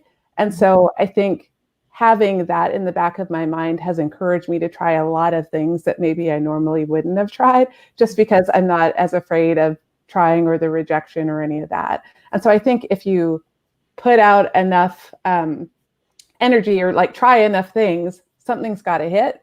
But I think if you're afraid to try, then that's where you're going to hold yourself back. So I think just being willing to try and bet on yourself, I think, is the most important thing. Layla? Yeah, so just to share an unlock moment that came for me kind of later on, but it's been really, really powerful, is the fact that serving our audience and showing up and speaking from our heart and sharing our skills and our expertise is a moral obligation. It's a duty and it's a responsibility, right? And so I came across this. I mean, my background is in teaching, so that's what I am by profession. And I always felt really passionate about making sure that I taught my students what they needed to know, right? In order to, not just to pass their exams, but in order to actually be happy, fulfilled young people. And that transferred into the business world for me with that understanding that there is a deep responsibility, a moral obligation and a duty to say what needs to be said, to do what needs to be done, to show up and to serve, right? Especially where all of us here, for example, and I'm sure in the audience as well, we've got people who've got women who've got messages on their heart, right? Something that she wants to share, something that she knows that she's got to show up for, right? And when you understand that it can actually transform even just one person's life, then you've got to get out of your own way and just show up and say what needs to be said and do what needs to be done, and take that responsibility. And it can be quite heavy to feel like, oh, this is such a big thing, but it's what we signed up for. So. And with that, we're going to introduce Layla Khan into the segment of her speaking time and interview time. And so tell us a little bit more about yourself and, what you're seeing out there in the world today with your clients. And we'll go from there. Yeah, so I'm really, really passionate about helping women to tap into their soul gifts, tap into who she is innately, who she came here to be, and activating that potential, because we all have it, right? We all have it. And I'm really passionate about just seeing every single woman in this world celebrating who she is, loving herself, accepting herself from all the different layers, and finding ways to do it. So that's one of the kind of messages in my heart. But yeah, for sure, I'm really passionate about that. And I know you've been out there on the circuit a lot lately. So tell us what you're seeing out there in the world for women and their soul alignments. Oh, do you know what? The conversations, I love conversations. I really do. And I love the conversations with women that we've been having this year in particular, because so many women and men actually are starting to ask the deeper questions. Who am I? What am I here to do? What am I doing with my life? How do I make money? How do I support my family? How can I be happy? And those questions, when we really dig into the details, which actually don't take that long, but when we dig into the details, people are finding that actually they have this uniqueness, they have this individuality, and they have to give themselves permission to show up in that way. But that's the part that can be really scary for a lot of people. It's like, oh, can I really say what I need to say? Can I really wear that lace top? Can I really dye my hair red and yellow and pink or purple, whatever? Can I actually break free of cultural expectations? Can I actually break free and honor my own voice, knowing that it's different to maybe just the family unit, or maybe it's a different voice and opinion to cultural expectations, maybe it's just a different voice to what everybody else thinks. And so there's a real kind of grounding in from men and women, but with women in particular, really honoring who she is. And what I'm finding is that women are actually getting excited about it. They're actually like, yeah, do you know what? Like, my life is now, right? It's now. So I'm going to, if I haven't got any other time, then I might as well just do it now. Let me set up that business, teach me how to manifest the customers and the clients, show me how to build a business that lights me up and allows me to just be who I am, and do things my way. Because the boxes and the constructs, the societal constructs, they're diminishing, they're breaking down. There were never a solid foundation. Do you know what I mean? And so people are just like, okay, my foundation isn't here anymore, so what do I stand on? Mm-hmm. And that, for me, as a coach, and it's really exciting to say, do you know what? There is a foundation to you, which is your soul, and it's learning about cultivating that soul certainty and allowing that to come up into your personality, and then creating from that place. And it's not as scary as it seems. That's what I want to talk to right now, because Sure. I did the transition of, as I said, I grew up atheist, so of nothing, and then into spirituality and the idea of soul, the idea of that connection to the soul. There is a big shift, because it used to be all head, right? So what's the difference when you, like, I feel it in my body, but if you can break it down, like the difference between the soul connection and your mind connection, like that. Yeah. Because I think for maybe many, not just me at one point, but we are missing some kind of knowing sometimes, Yes. because we're not connected. Yeah. And it is in the body. It really is. Like, our body is so powerful. I mean, think about it. Women, we can birth babies. We can gestate. I don't know if that's the right word to use, but anyway, we can carry babies. So, it's a teacher in me coming out. So let's just go through the reproduction process. We can carry babies and give birth, and our bodies have a natural immune system. They have, it's already inbuilt with this miraculous wisdom that the mind cannot tap into, because the mind itself is I see it as a box. It's a box, and it's a box that we can fill it with. But when you think about it, the body already has its own wisdom that we can tap into. And that's the difference, right? Because in the mind, we can create so many stories. We can, we've got the ego mind, we've got the inner child consciousness, we've got our soul consciousness, we've got all these different, and then we've got other people's stories and so on. We've got all these different things going on just within our mind, right? That it gets to the point that being in your head too much will for sure create anxiety, stress, depression, and far deeper issues as well.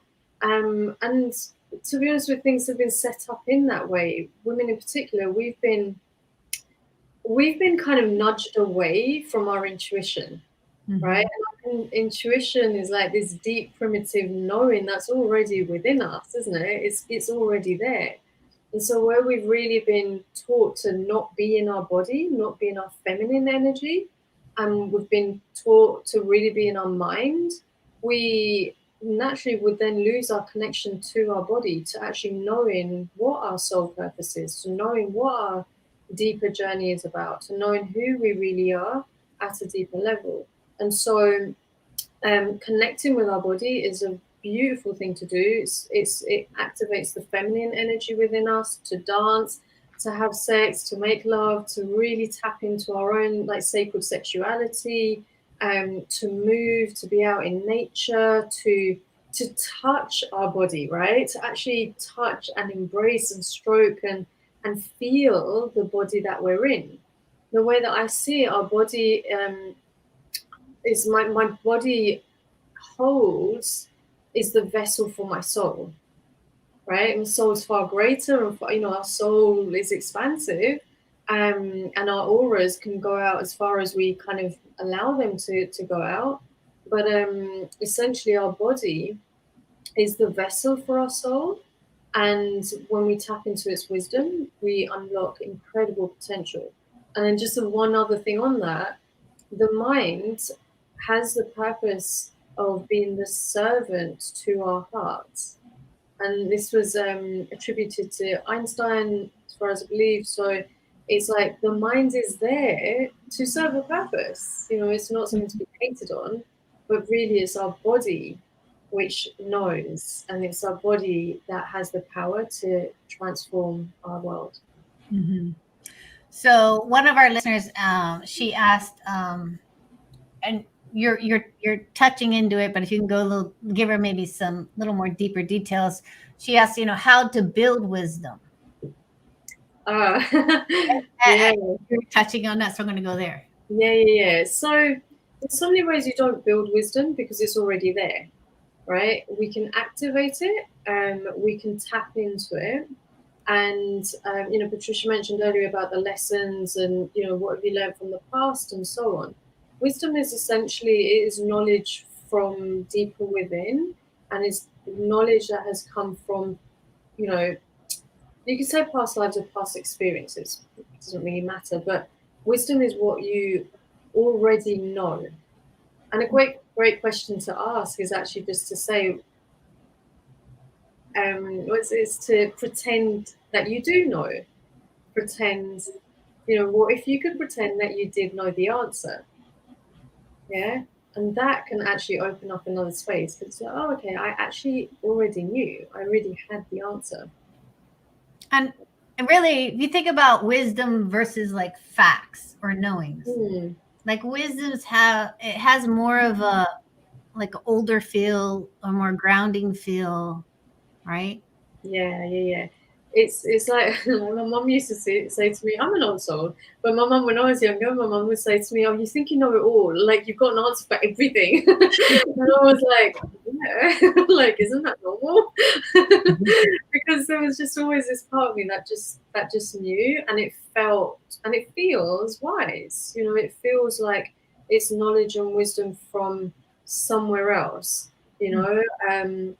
So I do believe that many of us are here with deeper wisdom as part of our soul's purpose. And then there are many people here who are on the journey to learn about what life is and what the life experience looks like. Mm-hmm. Yeah. So, she says, wow, Layla, first time I could think of sexuality as sacred. Yeah, it is. Beautiful. So speak about that. Okay. So, yeah. I mean, just being your life being sacred for freak's sake, right? Exactly. Do you know what's really interesting? Because since we've been talking about sex, I remember when I was younger, one of my friends, I've never shared this publicly, and I've been thinking, how do I share this publicly? But here we go. One of my friends was like, oh, Layla, I really want to sleep with you. I really want to have sex with you. Come on, let's go. In his own way, whatever. I was from a wise soul. I was just like, I don't have sex, I make love. Because making love or sex is sacred. Making love is sacred. Like, you're not going to have my body just because you're attracted to it.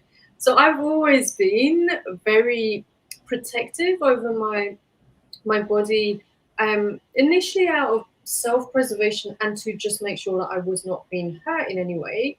And then as I got older, it was more like, okay, my body is my gift and my body is my responsibility, and it's my vessel for self-love and for self-care. And I'm not just going to allow anybody's, say, sexual energy into my body when, in particular, if this might be going deep, but we'll go there. In particular, if someone's sexual energy is more, in particular, if somebody's energy is more fear vibration. So if they're the kind of person who wants something and just wants to go, if they're afraid of commitment, if they're afraid of being intimate, right? Just actually having a deep, meaningful conversation, sharing emotion and sharing feelings. And there's other aspects of this as well, but sexual energy and sexuality is for sure sacred, and it's something that I've always been very protective about, and actually being protective about it has enabled me to cultivate this really powerful creative energy, because the two are the same thing, right? Creativity and sexual energy are exactly the same thing. Like, the moment of an orgasm is actually the most powerful creative energy being unleashed, right? And so when we think about what's being unleashed in that moment is life. And so I'm very, very protective of that space, and nurturing it, with kind of this wisdom and this inner guidance. And I do want to say, like, I think we should all be protective of our own sacredness. Yes. That when someone is outside of our energy of that, they need to go. Yeah. You cannot come here. Yes. You do not belong here. You need to move on. No, I think, that idea of being sacred and like that aspect too, because if you're not the right energy for me, you're not coming in here. Yeah. Emotionally, physically, mentally, anything. Yeah. And that's why it's really important to have boundaries, to know what you are willing to allow and what you're not even willing, but what you allow and what you won't.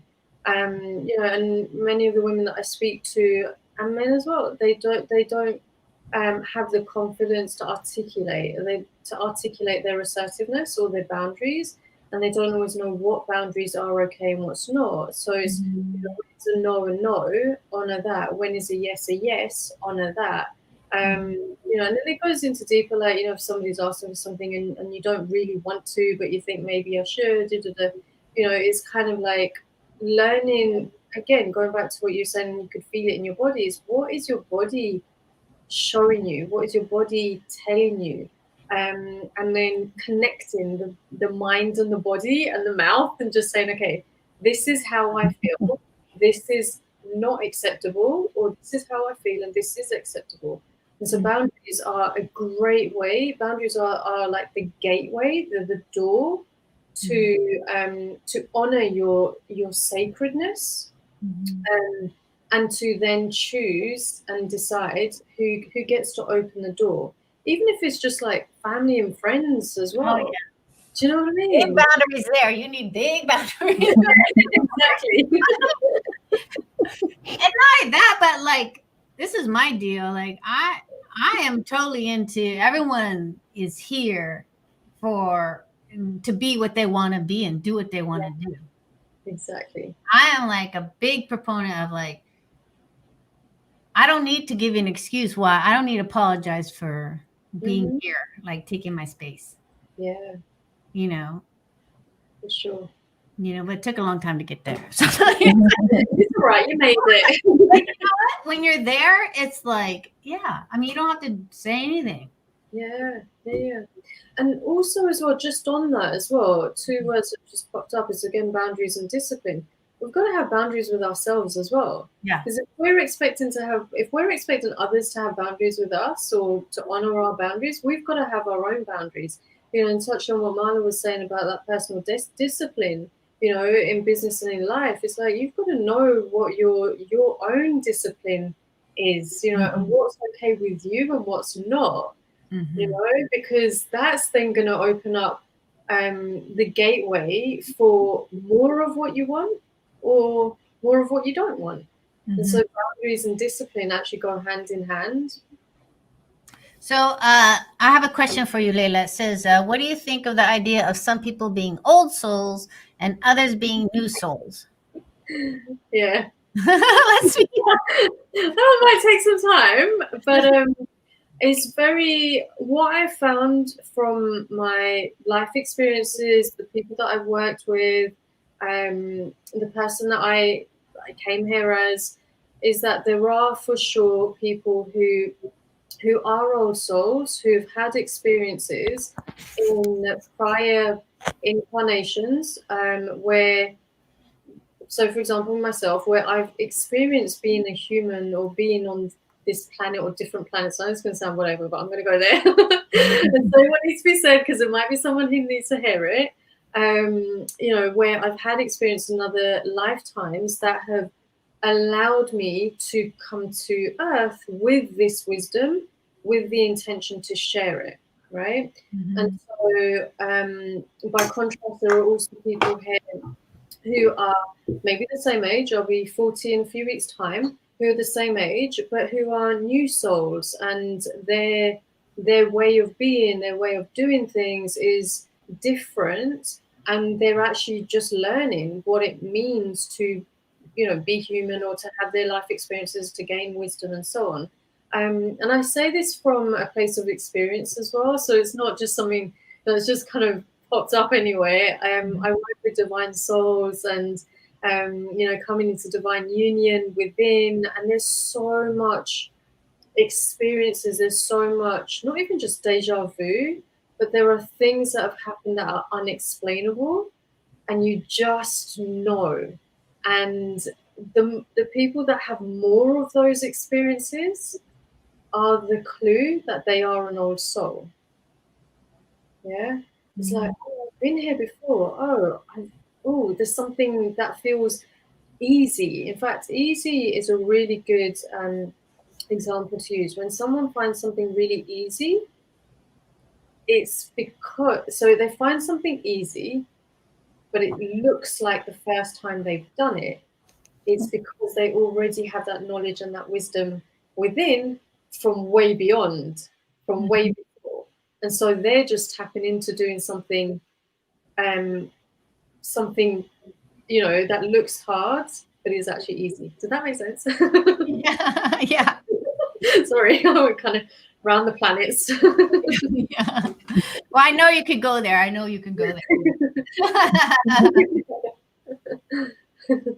So, okay. So, I just want to bring you back to your soul alignment with what you're doing in your life, and like, what should you be feeling? Like, I don't know. Sometimes a lot of people are questioning. They have a lot of indecision and questions about, especially now, because things have changed so much, and they're not sure what to do next and where to go next. And so how can you connect your soul with decisions, and like how can you really move from that space? Yeah, so just recently I've really started to, I've committed to working with entrepreneurs who want to bring their soul gifts into their business. And one of the key questions that I ask them, and this is open for everyone, is what feels right for you, or what feels true for you, or what resonates for you? Yeah, those are great questions, because again, they take you out of the mind, they take you into the body, into that inner knowing. And so when we tap into what resonates, we're going to make decisions that we can be at peace with. Even if we can't necessarily trust it, maybe there's a wobble, like, oh, I don't know if this is the right thing because it feels really different. Just to give you an example, it's going to sound really random, but for my soul, in fact, we'll talk about it later anyway, but for my Soul Boss business toolkit, I just wanted to go completely off brand colors. And I was like, I said to my assistant, I want neon. Like, let's go. I wore a really nice neon top, and I'm just feeling the neon vibes. And I really was in that space of like, oh my gosh, this resonates for me. Like, I'm really excited by it, but I don't know how my audience is going to take it, right? Because it is quite different. And the reception of it has been absolutely fine. But it was that first point of what resonates within that you can come with and go with, and then create a life from there. Yeah, because I think it's difficult now, because so many influences from outside. I mean, Yes. even I go on there, like Instagram, I'm like, this is too much for me. Mm-hmm. I'm like overwhelmed. I don't even want to start my day anymore. You know what I mean? It's like, it's just, I can't turn on the news. I don't watch any of the news. I protect myself, because I know that I get pulled off so easy by what's going on out there. And I'm okay to admit that. I mean, I think it's good to know where to put the boundaries up. Yes, exactly. And there is so much out there. And I think this comes for me from being a teacher as well. Having 30 children, different kind of social backgrounds, different abilities as well. Some gifted and talented, some with learning difficulties. class of 30 minds, teaching them French, it was like, okay, they're not all going to understand the same lesson. First of all, it's a language. They're not all going to understand the same lesson in the same way. And the big thing, the big practice that I had was, how do I teach 30 minds the same thing? Mm-hmm. And the way to do that is, as we were talking about the auditory and visual and kinesthetic and tactile, it is about bringing it back to that person, helping them to understand what feels right for them, what is true for them, because the influences out there are just so loud, and every person is just doing their thing, right? And moving forward, some of the decisions people are going to have to make, they have to make them what's right for them. So yeah, I think that helps. So I know that you have a free downloadable for our audience. If you can talk about that, because we went a little bit over, so I need to get in there. Okay, so one of my books, it's called, we can get the lighting, I'm rubbish with that way. 101 plus ways to overcome life's biggest obstacles. Why don't I just play about with this? There's a free downloadable gift, and a 30-minute breakthrough session as well for everyone that signs up. We'll get talking. We'll help you get back in touch with your true self and move through any obstacles along the way. All right, we're going to go into Dr. Patricia Thompson. What do you have for our audience to take advantage of for the holiday season and getting ready for 2021? Yeah, so what I have is an online course. It's called Inspirational Leadership University.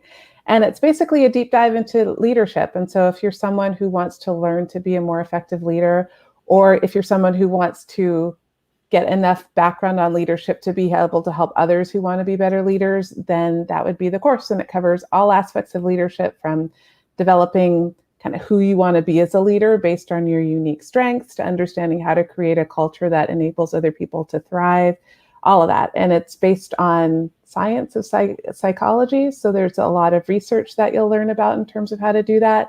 But it also involves a lot of self-reflection and looking inside so that you can show up to be your best, and in the process help others to be their best. Great. And I know, Marlo, build your sexual confidence. Yeah, I'm offering a free, or not free, sorry. I'm offering a workshop class on building your sexual confidence. So helping you to maximize your sexual potential. And if you sign up for the class, you'll get a bonus copy of the Ultimate Guide to Seduction and Foreplay. So yeah. All right, I'm going to maybe do that one. All right, Layla. So so my one for myself is the Soul Boss Business Toolkit, which is where I help you to tap into your soul gifts and actually show up as the kind of soul-led entrepreneur.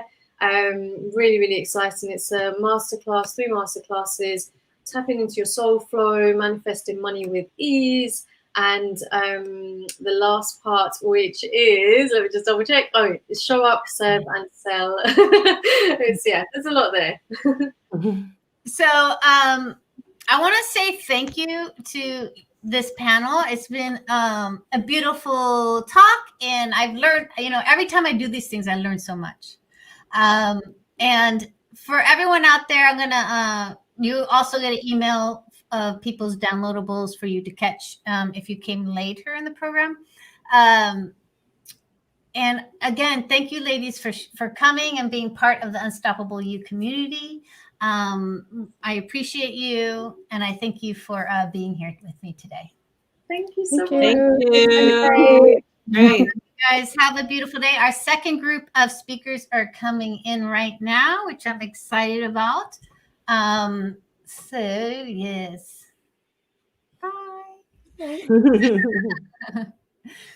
So I just want to take a couple minutes to speak about how great those speakers were, and how what kept coming up was really self-love, self-confidence, self-knowing, and really building that that foundation. I mean, I think Layla spoke about building that foundation under you, and so did Marla. Like having a foundation under you so that you could then build on top of that, whether it's your in your personal life, business life, and sex. And I don't know if you heard it or not, but I am passionate. I am passionate about you. I'm passionate about you and your right to claim the space that you're in. I'm passionate about you owning your life and really embodying that leadership and love for yourself.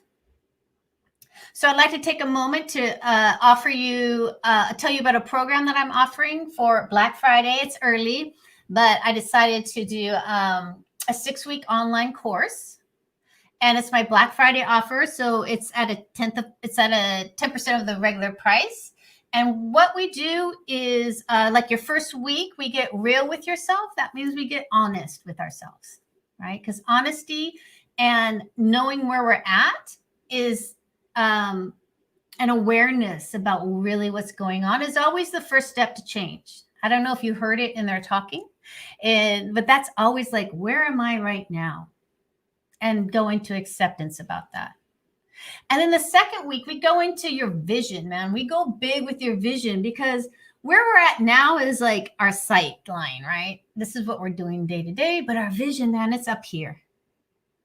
And we build out your vision so you can then build the steps up to that vision, which is the third week. We go into what's getting in the way, as you heard us speak about, our limiting beliefs, this idea that, our minds are often stopping what we truly desire, what our soul desires. So the third week is really about what's getting in your way. And all of these have live coaching with me because it is Black Friday, a 6-week offer. And I decided, you know what? I want to make 2021 great for you. From there, in the fourth week, we go into, the steps to take to get to that vision, the bridge. How do we bridge that vision? And those are very strategic steps, right? But then the fifth week, we go into building out your map, your blueprint map, which is more about what's getting in the way. So like for me, when I wake up with anxiety or fear of moving forward in my life, I know from my blueprint map what steps to actually take. Do I need to meditate? Do I need to do my 10 confident statements? What do I need to do to get me out and unstuck, right? Because that's what we want to do. And then the 6th week is about walking the walk. It's about implementation. It's about strategies, goals. It's about you getting what you want. And I decided to offer this for you. Plus, there are bonuses. But what's going to happen is I'm going to put the link in. And if this speaks to you and you are ready to move forward with, looking at yourself, becoming aware of what's going on, and then moving past the things that are holding you back so you can actually get what you want. I'm offering this for you as a Black Friday offer, and I'm super excited about it. And I just need to find the link. So I'm going to put that in. And also there's bonuses, and the bonuses are you get an online leadership course, a mini online leadership course that you can sign up right away and get. And the other bonus is that you get a half-hour blueprint session with me. So I will go with you and really focus in on you and how to create those strategies to move your life forward. Okay. And the third bonus is I do have online summits of the Unstoppable You that I'm going to make available for your watching, for you to watch, that will help you move forward in your life. And here's the link. Check it out. This is for Black Friday, and this is for a limited time. And then the price is going to go up for the for the next season of holidays for my December give. But I would love to have you in the program. I know I can support you. And I think that we can move our life forward together, because I always say you cannot do it alone. This life is not to be done alone. We are a community of people, and we're beautiful women out there supporting each other. And Carrie just got here. So we're going to move on to the next part of the live stream, which I'm really excited to bring on my next guest. Yes, welcome, ladies. Carrie, I'm glad you. I was like, "Where's Carrie?" It took me a minute to find the link. I had to. Hi. Oh, yeah. So I was like, "Where's Carrie?" She's texting me, but I'm talking. So, all right, ladies, Here, I made it. We made it. We made it. We're here. Yes, thanks, Liz. I know Liz joined my January workshop.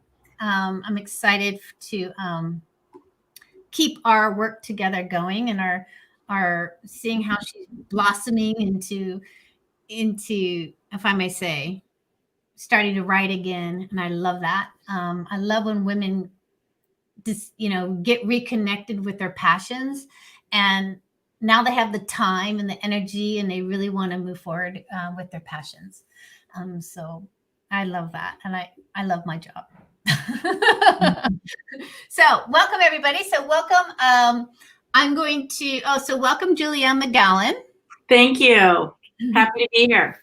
She's our dating and relationship coach, which, I'm always interested, because I'm dating right now. Yeah. Allison Donahue, she is a happiness hacker and author. And, we're talking about self-worth, self-worth. Oh, it's so important. And self-worth is about being happy in this life. And then we have Carrie Lee. She is our alignment expert. And it's going to be a beautiful talk. She also has a lot of experience in the physical world, meaning working out, and really, so she knows her body, and she can help you really know your body. So I'm excited to have her. Thank you for having me. I love it. Ladies, welcome. We're going to start with Julianne today. Okay. That's how we're going to go. Great. So, Julianne, tell us about what you do, and also, what you're seeing out there in the world. Yes. So I am a life and love coach, and then I'm also a matchmaker. So I work with my clients to get them prepared for getting out, them putting themselves out there to date, and then actually matching, right, with potential partners. And so, yes, so today, in today's world, and there's so much going on, and a lot of people are asking themselves, how do I navigate to dating? How do I date during this pandemic, right? There's feelings, wanting that connection more than ever during this time, right? We kind of all have gone inward to ask ourselves, what is it that's important to us? What do we want? Our relationships are the first and foremost, right? And intimate, loving relationships. And so having that connection, because there's perhaps some feeling of, fear, there's isolation, there's loneliness. Does this sound familiar? Going through this the last 8 months, and how do we put ourselves out there and become available to receive the love that we want and deserve? So I'm out there dating. That's fine. I love it. And I do date. Well, during this time, I don't let anything ever stop me usually from doing anything. But a lot of my friends are not dating. And they're like, oh, good for you, Amy. You're going out there. I'm like, not good for me. Good, come on in. Let's do this. You know what I mean? So, right. So can you speak into, like, how do we get women out there dating? Right. Yeah. Well, it all exactly. And that's a good point, because there are some people, okay, I'm ready. How do I get out there? Those are the clients I'm working with. Also, the clients that are a little apprehensive. Mhm. I don't know, I don't want to do online dating. So with our matchmaking services, we are actually supporting, we're guiding, we have the network to search and screen your ideal partner. But Mhm. what I want to say is it all starts with you, right? I want to talk about how to get into that successful state to date. So this is the perfect time to work on that, right? It's the perfect time to go within and how do I get into that successful state to date? There's five steps that I've been working. It's just five. I'll start with five. And that is, number one is, what is it that you want? Really asking you the question, ask yourself, what is it that you want? What is it that you want? What do you want? Who do you want? Right? And then really feel into that. Mhm. Really feel in. How does that make you feel? Right? And believing that you can have that and that person in your life. Until you believe it, you're gonna be stuck. There's gonna be obstacles. You attract the wrong person. So in order to attract that ideal partner, one is the most important relationship that you're gonna have is with yourself. Yeah. Right? Yeah. And then the why, asking yourself the why. Why is this important to me? Because that's really going to reveal any obstacles, any potential blocks, right? Yeah, because, and I'm just gonna say that also, like, the COVID for many is just another excuse not to do it. Right. So and I know you're talking about the coaching before you go out there, Right. Yes. which a lot of dating services or dating people don't do. Yeah. So what you do is so important, because you are doing the coaching, inward coaching, before they move out into their world, the dating world. Is that correct? Yes, it's full service. It's full service. So we're doing the coaching before the matching, and then we're supporting you along the way with one date at a time. Mm-hmm. So let me ask you, what do you see? What do you see as the most prevalent thing that hold women back from actually finding love in their life? Mm-hmm. It comes down to your beliefs, right? What do you believe about yourself? And what do you believe about putting yourself out there? What do you believe about vulnerability, Mm-hmm. right? And what do most women believe about vulnerability, do you think? Scary. Fear of rejection.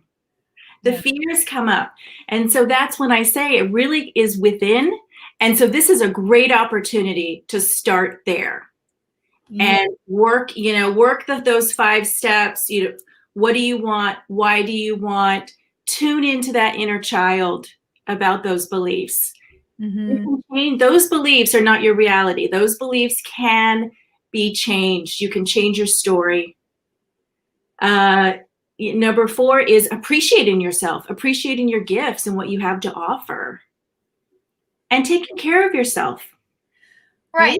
Yeah, right. When you say appreciate gifts that you have to offer, my first thought is, man, that's hard for women. Women are just so hard on themselves. So how do we make that shift? How do we? Yeah. I'm really passionate about this because, I hear women want something and then they're like, but, blah, blah, blah. Right. I really want to be in love, but, da, da, da.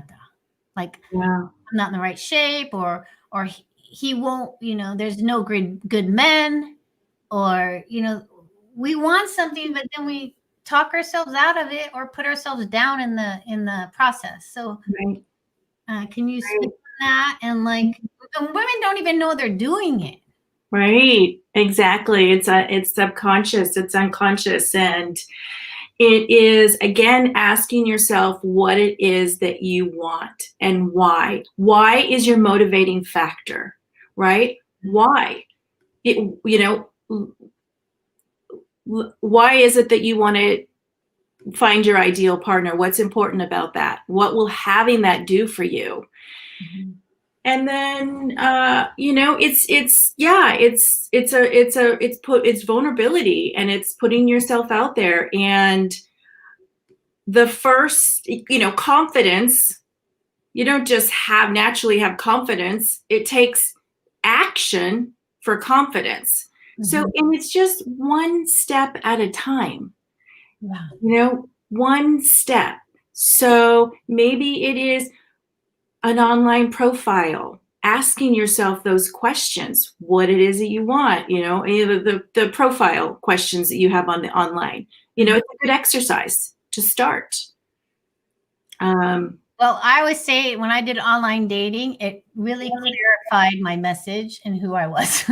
Right. Yes. It's a great exercise. It's a great opportunity. Yes. Because you're right. You have to be specific. Right. And go ahead. And when you say, that's a good point, right? Being specific to what it is that you want and really focusing in on what it is that you want, not what you don't want. Yes. And again, when I mentioned the beginning, what is it that you want? Really feel into that and believe that you can have that, because any resistance, any lack, any lack of any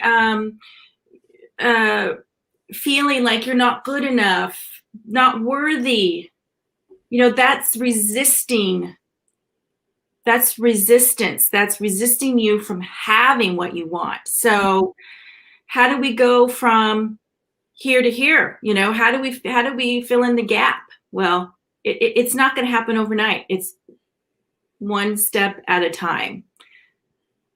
And I'm going to say, because I did a survey for this group of people, and when I asked what area of your relationships needs the most improvement, and I do this every live stream I do, and the highest level is always self.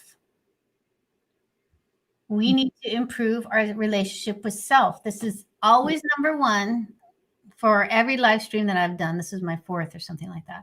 And I think what you're speaking into is really important, because when you're dating, sometimes you're thinking about what you, like you said, don't want from them, but what do you want for yourself? Because that's your relationship.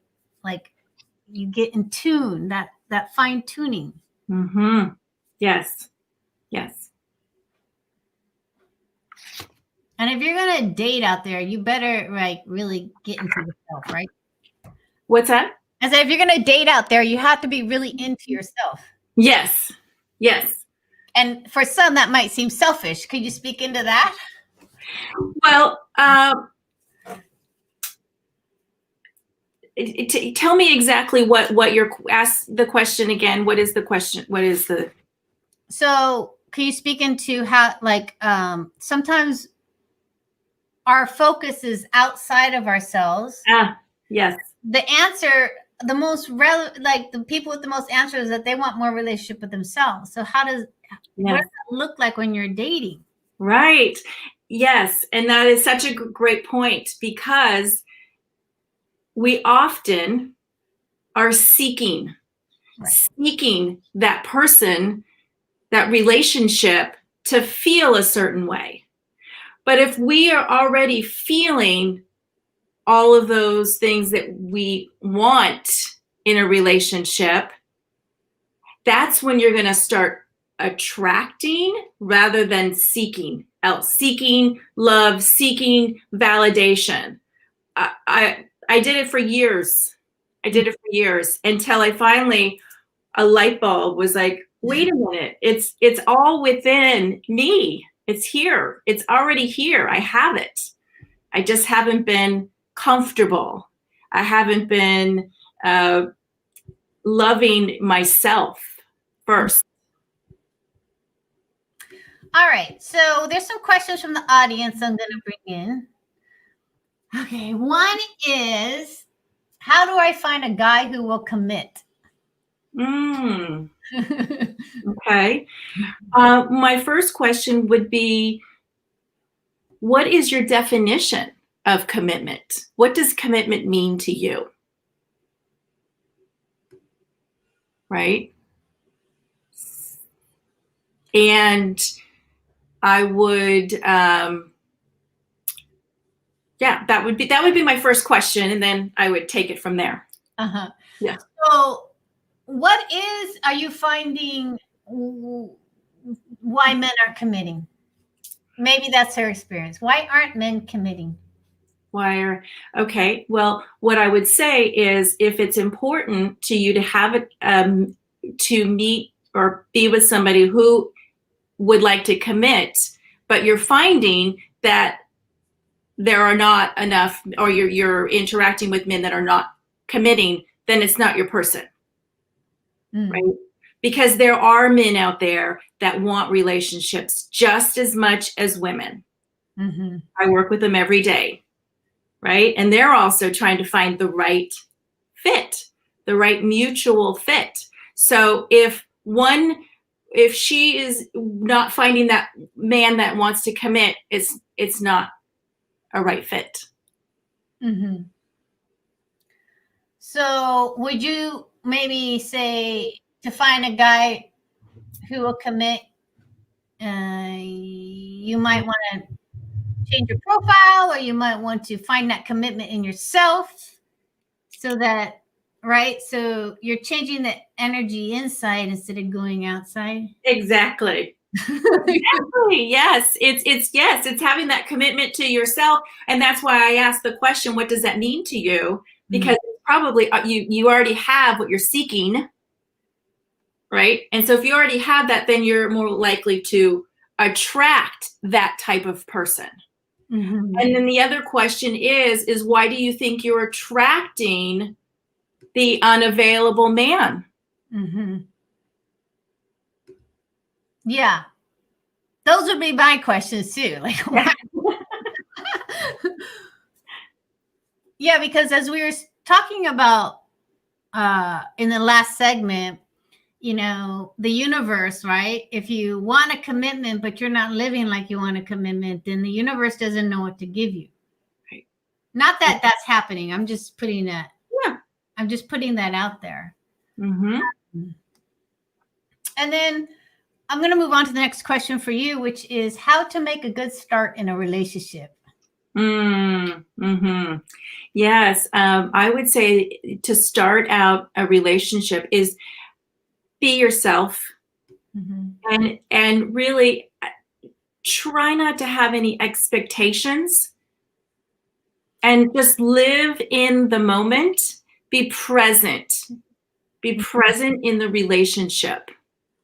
Yeah. And I think, can you talk about managing those expectations? Because I think, I hear men like, I don't want to be interviewed on a date. Right. I want to feel like I'm like a person, not like a to-do list. Right. So it's getting out of that, work mode, right? I work with clients is getting out of that corporate talk, that work mode. Do something to transition into a relationship, into dating, right? This is a more intimate, this is a more getting to know someone, going into it with getting to know someone, being interested rather than interesting. Go into it with, I'm meeting somebody new, gosh, who knows where this will lead? Perhaps it'll be a great relationship. Perhaps I will meet somebody through this person. You just go in there with an open mind. Mm-hmm. And I know it's probably easy, Like it's easier for me because I'm a people person. Like I like people. I don't care if you ask me out on a date again. I'm like, I just have a good because I like people. But so and some are more like, shy or like more, they wouldn't consider themselves a people person. So so they go in, I'm going to say with their expectations and their lists. So how can we shift that? How can we shift that for them have more fun and just fun? Yeah. Dating should be fun. It should be fun. And with that list and those requirements, it's very limiting. You're limiting yourself. And I would throw away the list. I would be clear on who, what you want, but the list, just be open to all possibilities. Yeah, because as a matchmaker, also, I'm sure when people come with their list, talk about how, is that even real? Like, what is the real reality? Give us the give us the hard talk. Give us the hard talk, Julian. Yes, it happens often. They have a list, a requirement. He needs to be 6 foot tall, blue eyes, tall, full head of hair, this income bracket, and it's like, what if your love of your life walked in and he was 5'10", and nothing from that list, you just never know who you're going to bring in. And yeah. And then I have another question. Sure. From the audience, and that is, what are the best tips for dating? What are the best tips for dating? Okay. That's a general question. I think start by preparing your state, right? So going in, preparing your state, getting out of work mode, putting on your favorite outfit, maybe listening to some music before your date, just getting yourself into that happy state to receive and give and, being open. And then again, no expectations, going in with no expectations, no commitment to the outcome. You're going into it meeting somebody interesting that you find interesting and you would like to learn more about that person. Yeah. Do you recommend always having a phone call? If you're doing online dating, do you recommend a phone call before you go out, or? It's interesting. Like right now, what my clients are doing are yes, they do start off with, if they have been matched, they text, when's a good time to talk. And then we recommend just a brief conversation. Some people have 2-hour conversations, right? I guess that's a good thing. That's a sign of that they have, some common interests there, have a lot to talk about. Some are also doing virtual dates. They're doing a virtual date. Maybe doing something a little bit more interactive rather than just a conversation. Gosh, what do we talk about here? Maybe they're cooking together. Maybe they're takeout, or they're doing a wine tasting, or something more interactive that keeps it more interesting. Oh, that's creative. Yes, people are getting really creative these days. They are, maybe going on a walk, having a picnic, being outside. Yeah. Yeah, there's probably a lot more daytime dates. Going to walking around the reservoir. Right. Yeah. I did that, I usually like to dress up for a date and make it a, you know what I mean? Right. I had to let go of that a little bit. Well, and that's a good point, Amy, because if you are doing a virtual date, let's say that, there are some COVID sensitive people out there that would rather get to know this person before they actually meet in person. So they are doing virtual dates, and they're, I recommend dressing up like it's your date. You want to, your first impression, and you want to appear, like it's a date. Mm-hmm, mm-hmm. So we have a couple minutes more, but can you talk about matchmaking a little bit? I know I'm fascinated by matchmaking.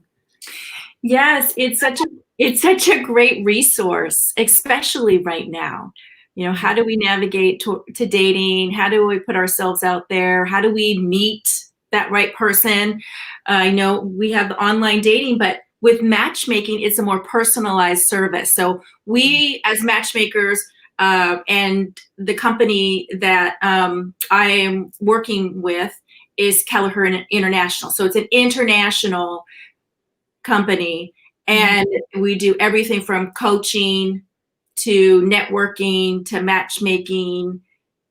We do some relationship coaching, and so it's a full service, but it's a more personalized, what it is that you want, having that interviewing, really getting to know that person, right?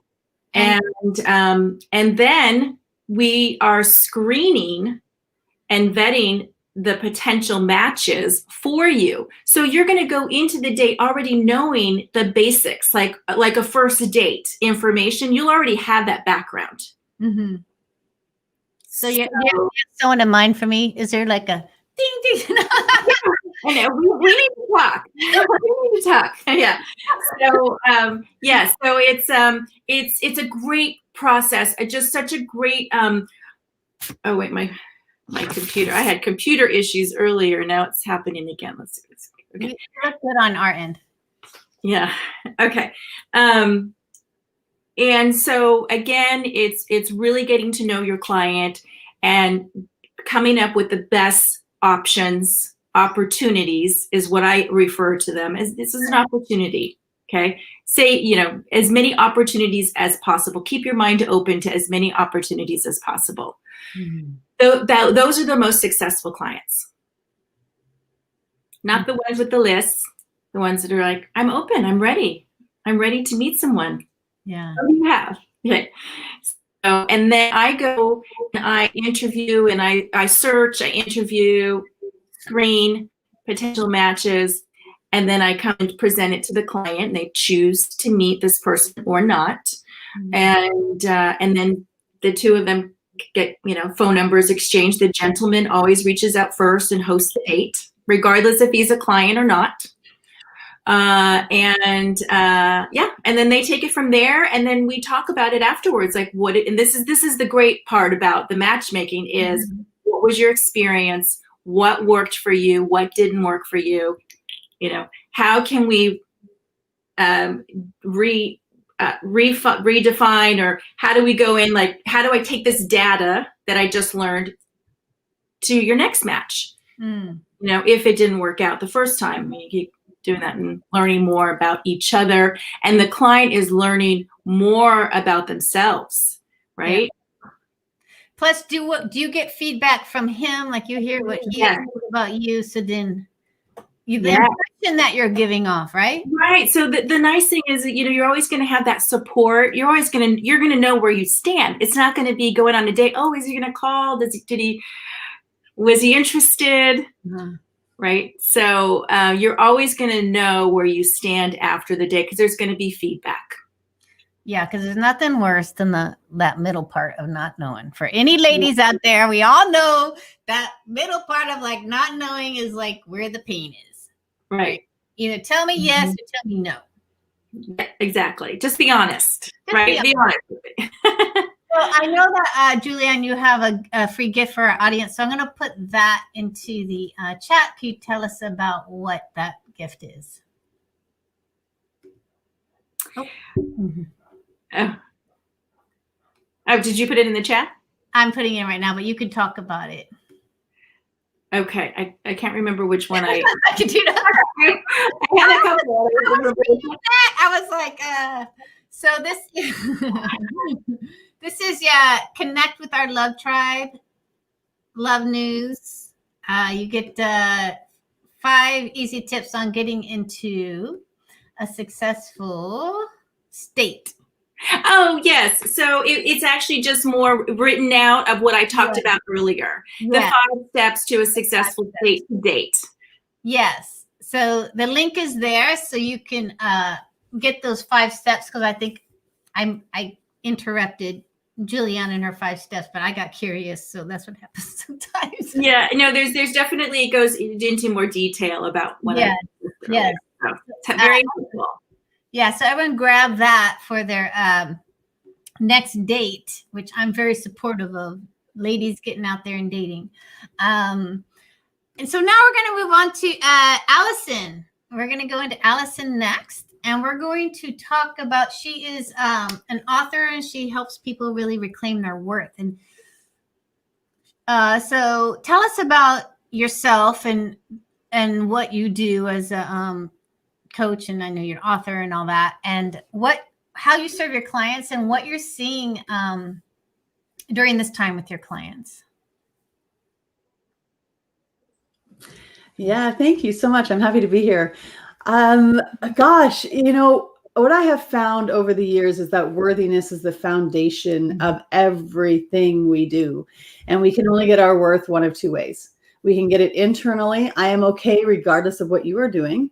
Or we're going to get it externally. I need you to be, see, do, say something in order for me to feel like I have value. And if you don't do what I need you to do, I will respond accordingly by being mean, calling names, manipulating the situation, whatever it is that I need to do, so that I start to feel more powerful and I start to feel like I have more worth. And as we can see, the internal way is far more sustainable and is going to attract better things into our lives. The other way is very, very common through often no fault of our own, but it's not sustainable. It means you always have to have somebody there catching that worthiness ball so they can toss it back to you so you can feel good about yourself. And so I help people understand the difference. Where is their worth coming from? How to reclaim it.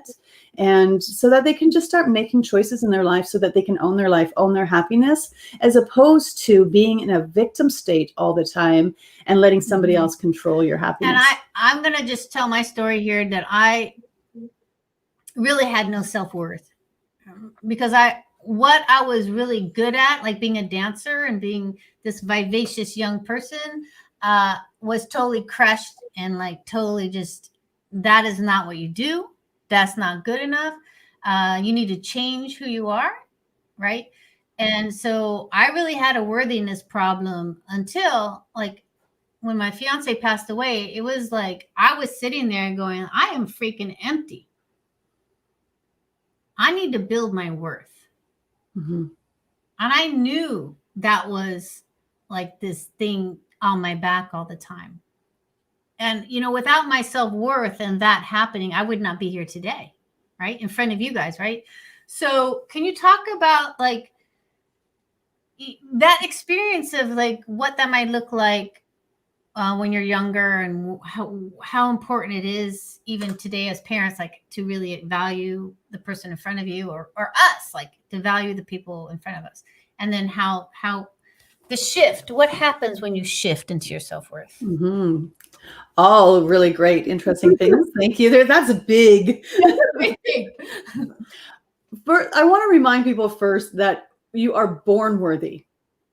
Yeah. You are born miraculous. Like when you think about it, what it took to get you here is mind blowing. We never look at a baby and say, yeah, no, not a miracle. No. We look at babies and go, whoa, that's amazing. And I promise you, you were once a baby, and somebody, I don't care if it was a nurse, I don't care if it was your parents, I don't care if it was the janitor walking past the window, somebody looked at you and went, whoa, that's amazing, right? That in and of itself makes you worthy. You're a miracle. Then we come into the world, and the world tells us we're not good enough. We're not pretty enough, smart enough, tall enough, strong enough, any enough. And we believe it. And then we spend our time trying to convince the world that we do have worth. And when we're able to sort of step back, create space between us and our reaction to that, the simple act of consciously making space boosts our internal worth. Mhm. We are saying, I am worth creating space between my reaction and what is happening. When we speak to our truth, when we walk away from things that are not serving us, we are building our worth. When we take responsibility for where we are in our life, I call it #mypart. When I say, all of this around me, I contributed to. I am in a dance with somebody all the time. Like the four of us and your listeners, we're all in a dance together right now. Mhm. And so I am bringing my part to it. And as all of you are bringing your part to it, when I acknowledge that, I am boosting my internal worth. When I have a fight with my son and I say, whoa, that was my part in that. Mhm. I'm not owning his stuff. He could be behaving poorly. That's possible. He does that. But when I own my part in it, and when I understand what I am bringing to the breakdown of that relationship, I am actually honoring that part of myself that feels like we have to get our worth somewhere else. Right? So when you can say, my dancing is where I get my worth from, I don't have that anymore.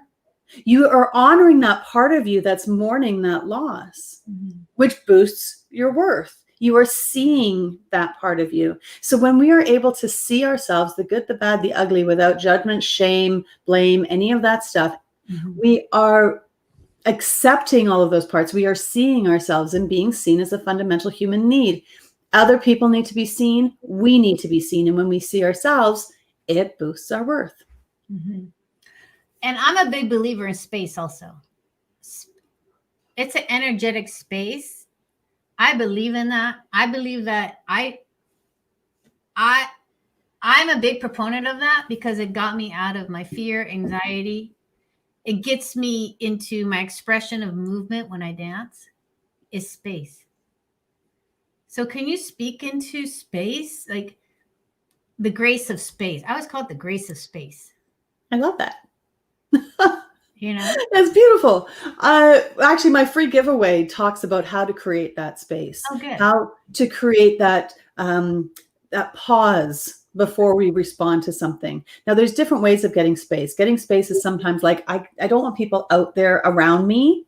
I need space. Or it's clearing the room and it's dancing so that you've got space to express. Or it's that pause between response. You know, we're seeing so much of this right now on social media where somebody says something and people are just lashing out. There's no space there. There is, you said something, it's making me feel like I don't have worth because you're challenging my belief, which really has nothing to do with my worth. It is separate. But you are saying something, it's upsetting to me, and I'm going to lash out. If we take that moment and we pause and reflect and decide who we want to be in that moment, we are going to find our interactions, which is so much more powerful with the people around us, and easier to walk away from those people who are just out there trying to push buttons. Mm-hmm. I think that's important because when you do create that space and decide who you want to be, can you speak into that? Because I think that really, when you start making that shift and that change, you start building your self-worth. Right. So when we are deciding who we want to be, that ties into that my part stuff, right? Who do I want to be in this moment? What am I bringing to this dance? What is my part in this relationship? What is my part on social media? What am my part in my belief systems? Right? When we take that moment and we own all of that, that helps define who we are showing up as. And we're showing up as someone, and we can do it either with awareness or without. When we have awareness, we're more likely to be in an alignment with who we are and how we're showing up. So we are going to attract the people, whether it's dating, right? We are going to attract those people who appreciate our alignment. Yeah, because I don't know, I go into this vision stuff where I'm like, my vision is peace. No matter what, I want peace in my life. So all of those spaces of who do I want to be, or is about, I want to be a peaceful person. How can I make that happen? Yeah. And that's going to be different for everybody. For me, it's freedom, right? And so how do I incorporate that? How do I keep that part of it? And part of that means not reacting, because once something is out and you said it, you are now tied, you are tethered to that statement. And so it's important to, you know, for me in freedom, for you in peace, what are you tethering yourself to? Yeah, and I think that's important. We do not want to tether ourselves to what?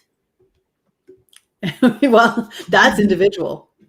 Like we Yeah. don't want to, but I don't think we really want to tether ourselves to anger and Some people do. and action. Some people do.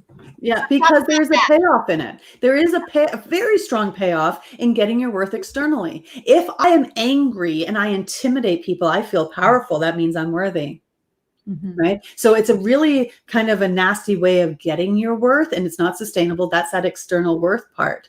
And so there are people who unfortunately have a lot of payoff in that. You know, you talk about posting something on social media and I'm just being vulnerable. I'm feeling really depressed right now and I'm having suicidal thoughts. And then people are like, what? No, my God, you're beautiful. You're smart. We need you here.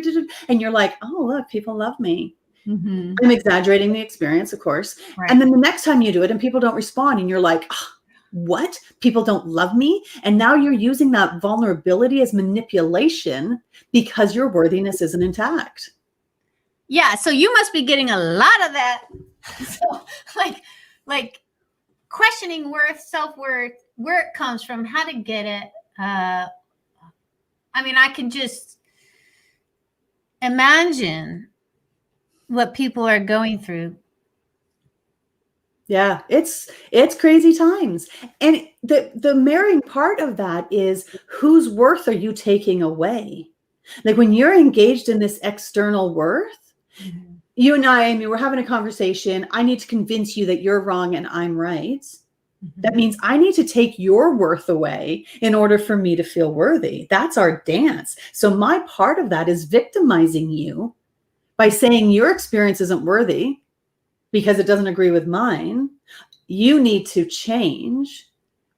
And I'm not holding you as capable. I'm not seeing you as an individual. I'm victimizing you. And I am telling you that your experiences that lead up to what your belief is right now, how you're presenting yourself, don't count because they don't align with me. So when we're getting our worth externally, we are taking somebody else's worth away from them. Yeah. So I'm just thinking about the holidays. And from my own personal experience, I've had years of this coming at me. So I'm good at just like not playing into it and just allowing it.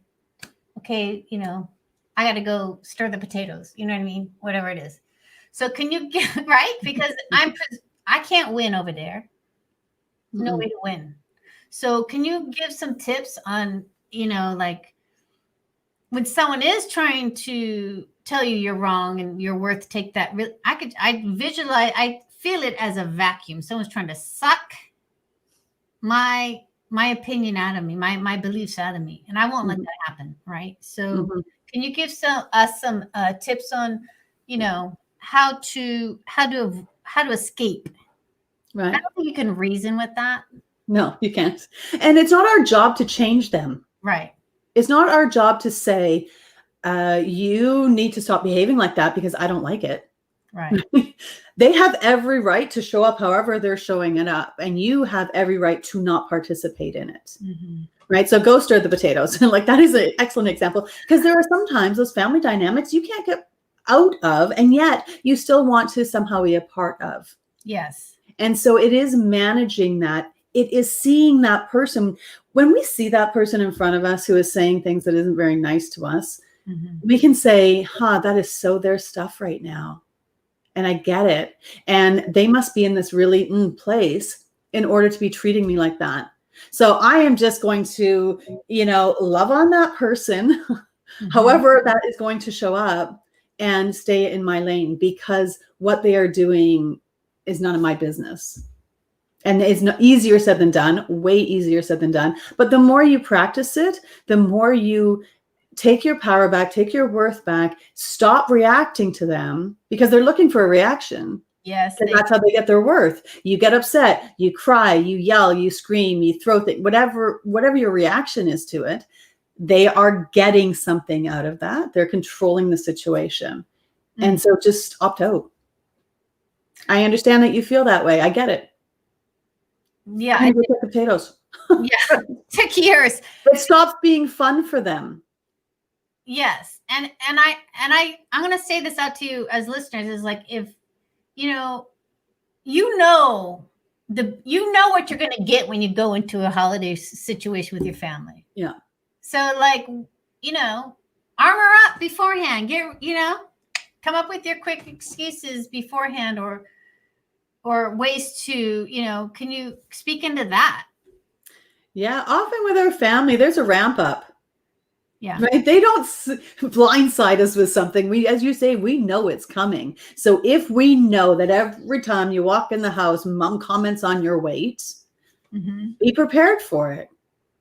Right? Do that self-talk. Practice that space. If you know it's going to happen, it shouldn't come as a shock. Right? Yeah, because it's us thinking they're going to be somebody other than who they are that creates the shock. They're just doing what they've always done, and we foolishly think they're just going to miraculously be different. And I think it's up to us to not be shocked. That's our responsibility. Pause.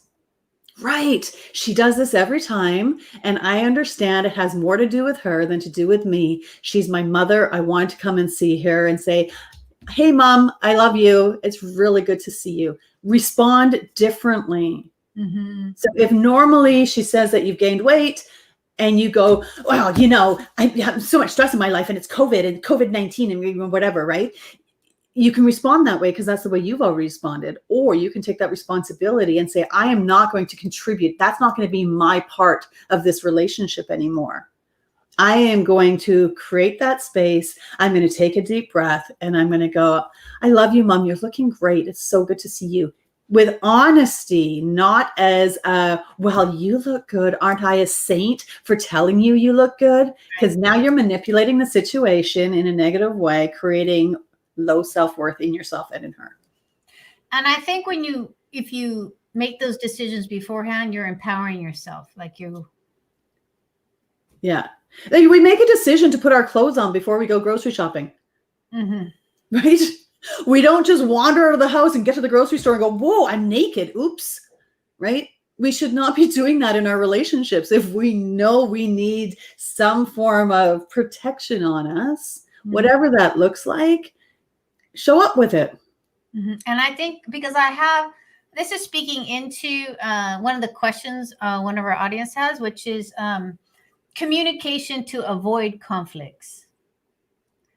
So when I ask what question do you want answered by our experts, it's like, how do you communicate to avoid conflicts?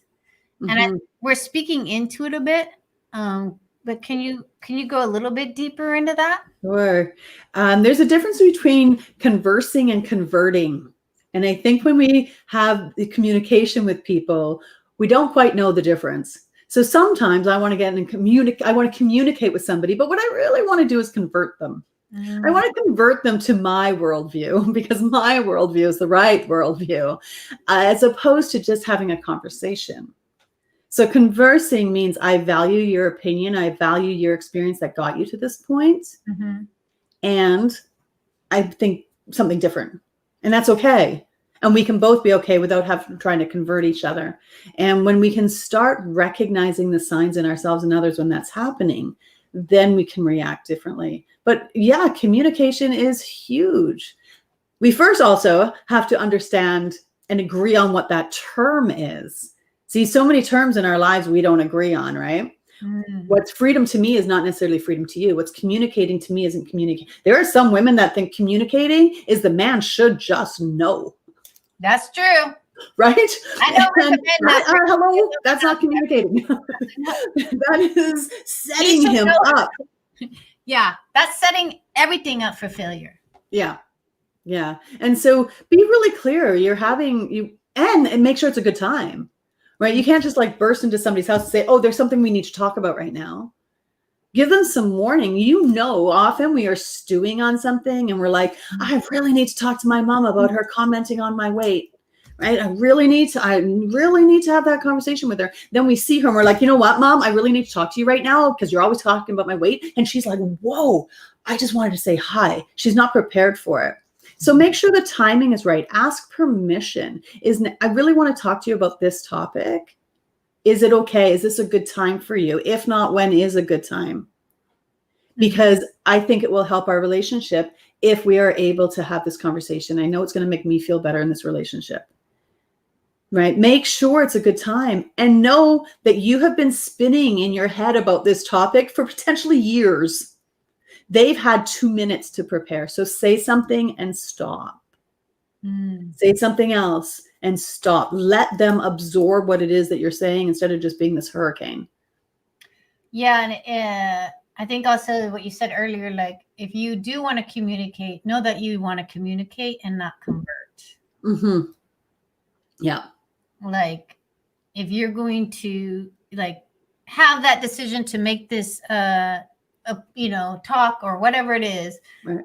Be like really question yourself. So what kind of questions can you ask, when you're coming into that? Like there's one question. Yeah. Where is my worth coming from right now? If you ask yourself that every time you enter into a situation, every time you're about to start a conversation, where's my worth coming from right now? It will actually guide the rest of the conversation. I'm just trying to think about a conversation I might have. So when I walk in there, I guess I'm going to have to give up trying to get what I need from that person. It's not their responsibility to give you what you need, right? You can communicate what it is, and they can say, oh, you know what? I'm okay changing this way. I'm okay accommodating this need of yours. Or they might say, I'm sorry, I don't want kids. I'm never going to want kids. So if you really want kids, go somewhere else. And often we'll come into that situation and go, but you're perfect. We need to have babies together. I know you've been saying for 5 years you don't want babies, but we need to have babies. No, they don't need to have babies. They've decided that for them. And so it becomes this point of, at what point do you honor those differences? And some of these differences are going to be deal breakers. And some of them will be repairable, or you can somehow, I'd hate to say accommodate, or because it's not, accommodate always seems to me like you are making concessions. If people are in alignment, it is just an enhancement. It's exploration, as opposed to, oh God, I guess I have to give that up. So we're coming up to the end of your solo speaking time, and so I know you have a free gift out there. I know my wheels are kind of turning, so I'm trying to.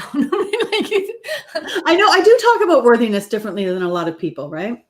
Well, and so yeah, a lot of information. Yes, but I think where you're coming from is where most of us on this panel is coming from, is like you're responsible for yourself first. And if you're trying to get something from someone, it just never works out. It just it just doesn't. Give it to yourself first, and then you won't need it from someone else. Is my belief. Yeah, for sure. Yeah. And it is that choosing how to show up. And if the people out there don't like so if somebody really feels that their way of dating is to have a list, right? That's going to narrow down the people that want to date them. And that's okay. If they are list people, maybe that's something that they want to lead with. I don't know. If I was super type A personality, I'd need somebody to know that right off the bat. And it's self-filtering, right? And so it's important for us to know who we are and how we want to show up, and so that we can stay in that alignment and we can attract people that fit in our world and we fit in theirs. All right, so tell us about the free gift, and then we're going into the round table. So tell us about your free, I'm going to put it in the chat. So it's called Brave, because I think claiming your worth takes a level of bravery. I matter, and I'm going to behave like I matter. That's difficult, especially when we are told about how it's important to make other people happy, to appease, all of those kind of things. So for example, the first step is breathe. When something happens to us, we react, and that reaction lasts like 4 to 7 seconds. So someone cuts you off in traffic and you go, that initial thing lasts roughly 4 to 7 seconds. And after that, it becomes a story you're telling yourself. Oh, that person's such a horrible driver. Why does everybody always cut me off? And you know what? Why can't they just be courteous? Why do they have to do that? They didn't even signal, right? And you get into this story. Then you go to work and you say to people, you know what happened to me on the way to work? And then you start comparing driving stories, and all of a sudden your entire day is being owned by that person who cut you off. So take a deep breath, breathe past those 4 to 7 seconds. I don't care how you breathe. Some people are like, you know, you got to breathe from your belly. I do not care. Whatever works for you is fine. What I like, and somebody taught me this and I thought it was beautiful, is when you breathe, focus on the space between your feet and the floor. It is virtually impossible to think about something else if you're focused on that spot. So deep breathe about 20 times, and that will give you that pause, that space between your reaction and what just happened. And then the rest of the steps are on there. And it's a little thing that you can just keep in your back pocket. And every time something happens in front of you, pull out these 5 steps and go, I get to decide. Yeah, I love that. Mm. I will have to say, I do remember the days of picking up the phone, friend after friend, saying the same dang story over and over. Yeah. Waste of my time and my poor friends.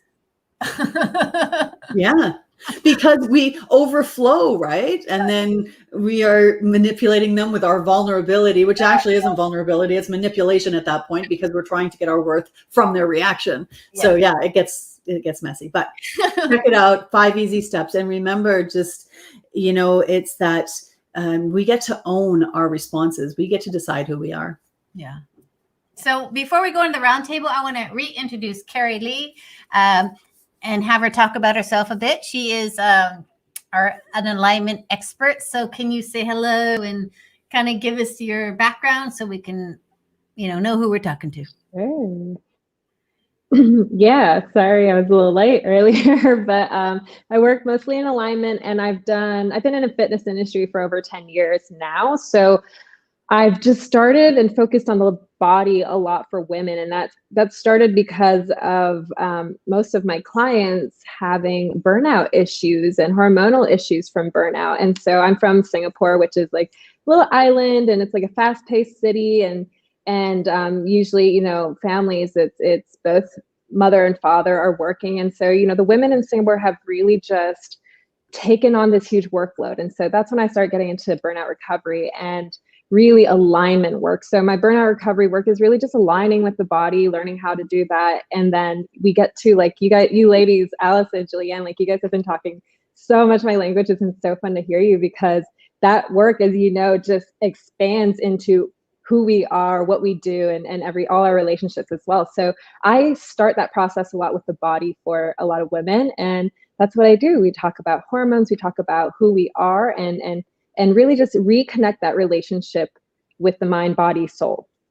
Mm. So, okay, this is go deeper. We'll go deeper with our one-on-one. So, this group is like mindset, like self-love and self responsibility, right? So, I guess I want to ask.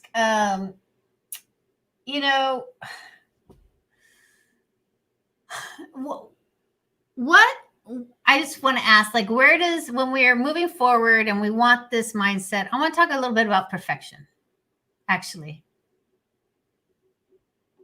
and how perfection really affects these different areas of our life, like finding the perfect man or finding the perfect, how does perfection actually stop you in growth? Or not? I don't know. Give me, Allison. You can go either way, Allison. You never know. But I think that, like with women, I think this is an important topic too, because I think me personally, I think perfection really just squashes a lot out of our life. But who wants to speak into perfection? Well, yeah. I can go if ahead. you want. Yeah, it's not going to be good answers. So okay. Like perfection, immediately I start thinking of gymnastics, right? And the perfect performance, getting the perfect 10, and just kind of being this perfect person, being raised in Singapore, in an Asian country, as a woman, you got to be that perfect woman for the husband type of thing. And that gets in the way a lot. Like I think with any skill, as with anything, there's the extremes of it, and usually somewhere in the middle tends to be a really nice place to allow yourself to progress and not get like stunted by something like perfection. So I think some people have a great skill when it comes to perfection. They're really good at the details and just really lining things up nicely, but also it can be just like with maybe being sensitive, energetically, too much, and it becomes a curse, and or you can do it the other way and it becomes a superpower. So it's really like, how do you want to use your perfectionism is more how I approach it. I mean, love to hear what you ladies think too, but that's how I see perfection. Well, I always think everything is a double-edged sword. So there's a positive and a negative to both sides, which I think you laid out so beautifully. One of the problems that we can find when we are engaged in this perfectionism is that we are denying those parts of ourselves that aren't perfect. And I see us as being on a bus, and all of those voices in our head are these passengers, right? And so when you have to be perfect, you are denying that part of you that is imperfect. You are denying that part of you that just wants to play in the mud and color outside of the lines and yell obscenities. Like, there's that part. And when you're just like, shut up, I'm not paying attention to you because we need to be perfect, we are actually injuring our internal worth, because we're saying not all of us is okay, only the perfect parts. And that can be a really slippery slope. And often we are just we learn to be perfect for other people to get their approval, which puts us solidly in that external worth camp. If I'm perfect, they'll love me. If I'm perfect, they'll pay attention to me. If I'm perfect, fill in the blanks. And that means it's always about them. I'm not sure how many people internally goes, I'm just going to give up everything so I can be perfect. That usually isn't in alignment. But we can do some things as well as we can and be proud of that. But double-edged sword for sure.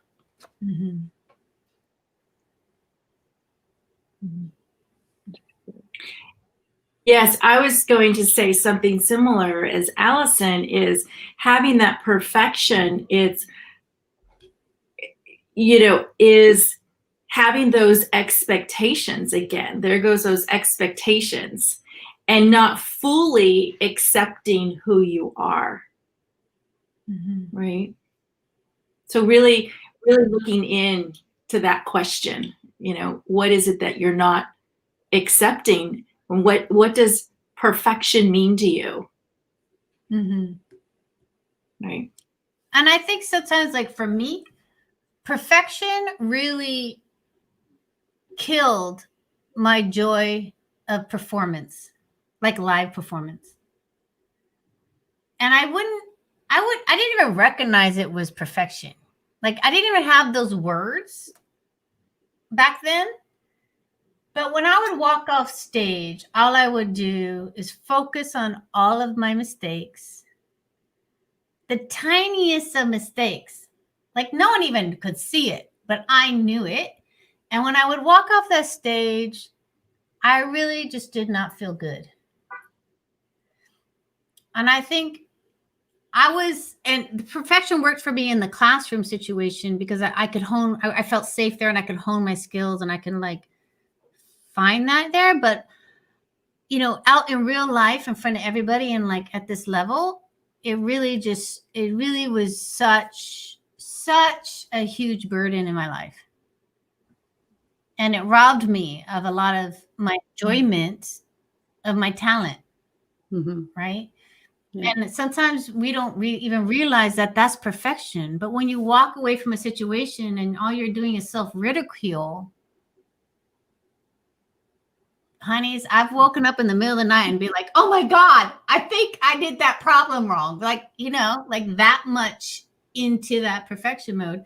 So I think, because a lot of us don't even know it's perfection is what we're dealing with. And I think it's a bit of a sliding scale too, between creativity and maybe science, right? And it's very, how do you articulate perfection in creativity? But it's like Kari said, there are some things that, perfection can be good if used for, use your powers and for good instead of evil, Wonder Woman. Yeah. If I have somebody operating in my brain, I want perfection, right? And so there are times where, but knowing the difference, if that person who is perfectly doing surgery on my brain, if they're taking that into other areas of their life, that may not be as appropriate. But I just don't I don't want Carrie's point to be missed there, because there are some things that we can do perfectly well, get excitement from it, joy from it, good brain surgery from it. But it's the awareness. I think it's the way you feel after you do something. It's like the indication of whether that perfection is healthy or not. Yeah, I think that's a really good thing. And it goes back to like what we were all, what you ladies were talking about earlier with like expectation. When you are so attached to that expectation, it can either be the feeling even before you even start it, because you don't ever start it, because you're already guilting yourself and shaming yourself for something you already assume you're not going to do perfectly, which allows no space, like what Allison, you were saying earlier, it allows no space for any experiences, any life. And what is the better teacher other than experience in life, So now you're not even living a life because you need it to be perfect. So no life, perfect life. Like what are we playing with here? Yeah, and I think that the idea also is, I think we're all entrepreneurs, and we're like that, doing the perfect step to the next thing is, you know what I mean? That could be very limiting on everything that we do. Allison, everything you spoke to me, I appreciate your tips, especially the communication to convert. Thank you. Yeah, the communication to convert was good. I'm going to write that one down on my whiteboard. Communication and convert. So Converse or convert. Convert? Yeah. Convert. Okay, got it. Yeah. You don't have to necessarily define communication if you're just conversing. Yeah. Makes it a little bit easier. Yeah. So there's a question here that the audience asked, and we were kind of touching on it a little bit, but it's how to allow someone to see your true self, the dark and the light. And this is for dating, for self-worth, for alignment. Like they asked how to allow someone to see your true self, dark and light. And so that might be a shift, but go ahead.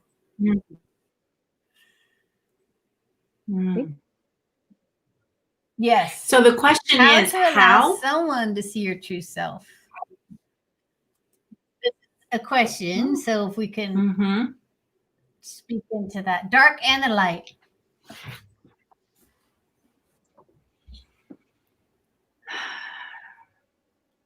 Think about that. I think it comes down to having trusting relationships. I don't think we necessarily want to show everybody our light and dark. Like, when I'm crazy, that is reserved for special people.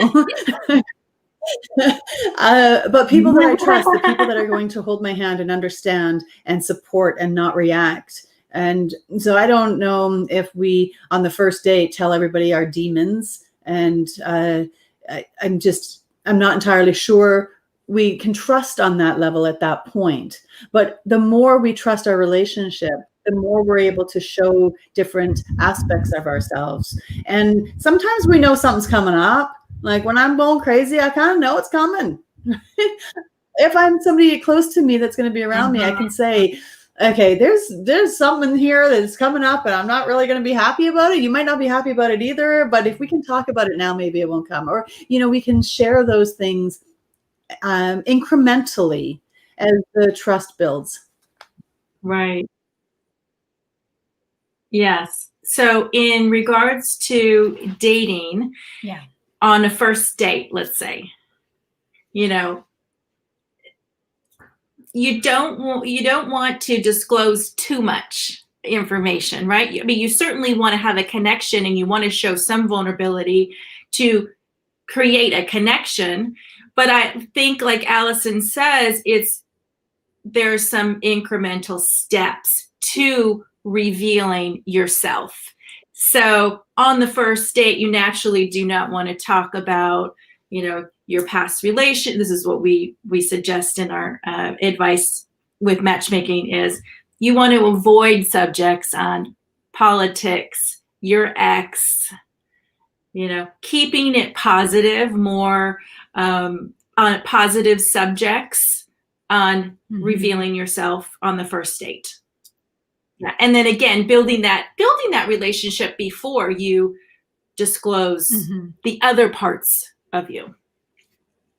I feel like if with the true self piece, if you actually, I think a lot of people think they have discovered their true self, but have not quite yet. I think what they're looking at is a version that has been created to be acceptable. And as much as we all have a little rebel in us, like there are pieces that still can be deprogrammed, deconditioned, whatever you want to call that. And so when someone says, how do I reveal my true self to someone? If you were really in touch with your true self, you would probably be at a point where you would know, one, who you could trust with your true self, and two, you wouldn't really be asking that question too much because it would literally be just being. You would be in this place of being your true self, and so the light and the shadow, the dark that comes with it, you live. If you live it, there's not too much you have to, in addition, that you have to explain to people. So if someone were to directly ask me this question, I would be like, first of all, do you know who your true self is? Because if you are, you're just living it. You're not worried about too much. How do I express this? If that makes any sense. Does the topic come up? Absolutely. Sure. I'm sure the conversation can be hard for a lot of people, especially those who have been hurt from, being vulnerable about and open about themselves before. But that's also something, it's a conversation to first have with your true self so that those decisions can be very easy. Hopefully I'm not losing anyone with that, but hope that answers it. Yeah. And the thing the word that comes up for me in that sentence is the word allow. So that to me is how to allow someone. It's like, I think that word shouldn't be there. Like, I think allow, for me, how do I allow is already a position of me not owning what I have. So it's not like you have to shove it down their face or anything like that, but to have that position that I don't have to allow anyone, it is me. It's who I am. Whether I show different parts of that is my decision. I'm in the driver's seat of that. And if I'm questioning, if you're having these questions, maybe I also question, who am I speaking to? Who's my audience? I always say, who's my audience? Because I am not going to reveal my vulnerability to someone who's going to take me down for it. Like that's just being conscious of who's my audience? Who am I speaking to? Do I trust them enough with my vulnerability? Right. So maybe look at that word allow. I mean, to me, that's like, whoa, what is that really saying? That's a trigger word for me because I don't know, it just feels a little bit back off. But I agree with everybody here. I mean, we all have dark and light, and I don't think there's anything to feel shame about that. Agreed. And I think you take the shame off of that, and it'll take you a long way. And I think also if you're just, if you are having that thought of well, who can I talk to about this? It is difficult. We have social media, everybody's so connected, and we talk about loneliness being an epidemic. There's not a lot of places that, women who are just coming into programs and stuff, there's not a lot of places for them. They don't have a lot of friends who they can trust with these kind of conversations because that trust that can they remove themselves from their bias for the help of me is first of all, it's a difficult thing to do. We're coaches and we take years to master this craft, and it's not easy. But it's really important, surrounding yourself with that inner circle who can I know who to call. Like, I know when to call this girlfriend, when to call that friend to talk something out and really discover that true self about me. But if you're in that state where you're really confused and don't know, you should probably find someone or invest in someone who can put themselves in your shoes and help you think through these things. I think that's super, super important, that everybody has someone like that. Definitely. Yeah, I always say, don't go it alone. Do not go it alone. The only reason why I healed is because of my relationships with people. That's I could have gone the other way. It's like the only reason why I did heal after Frank passed was like my relationships really supported me in that. So yeah, my dark and my light was shown. Yeah, very similar, Amy. I mean, obviously not the same situation, but leaving abusive and manipulative type relationship, I had to know who I could listen to, because most people from the outside didn't really see what was happening in the shadow. Only a few solid people really knew. And so sharing that outside of that circle probably wouldn't have served me very well. I probably would have heard the opposite of what I needed to hear.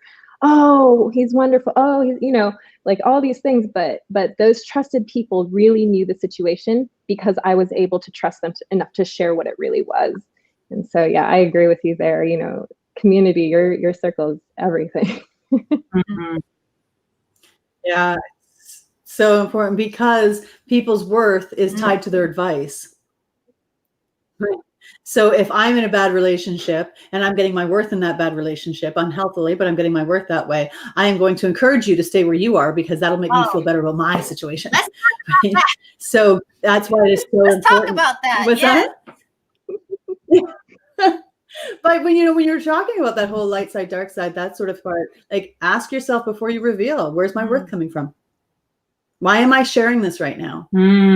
What's my intention? Yeah, absolutely. Yeah. And if you're receiving, the vice versa.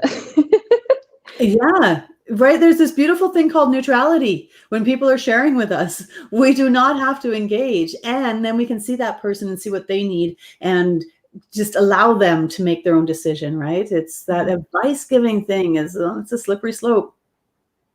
Yeah, because everyone has it's a projection of what they believe is to be true. And as coaches, is what we do is we're supposed to listen in a neutral position and not have those biases. We're supposed to. Not all of us, not that we don't have them or have thoughts, but we're supposed to keep it neutral.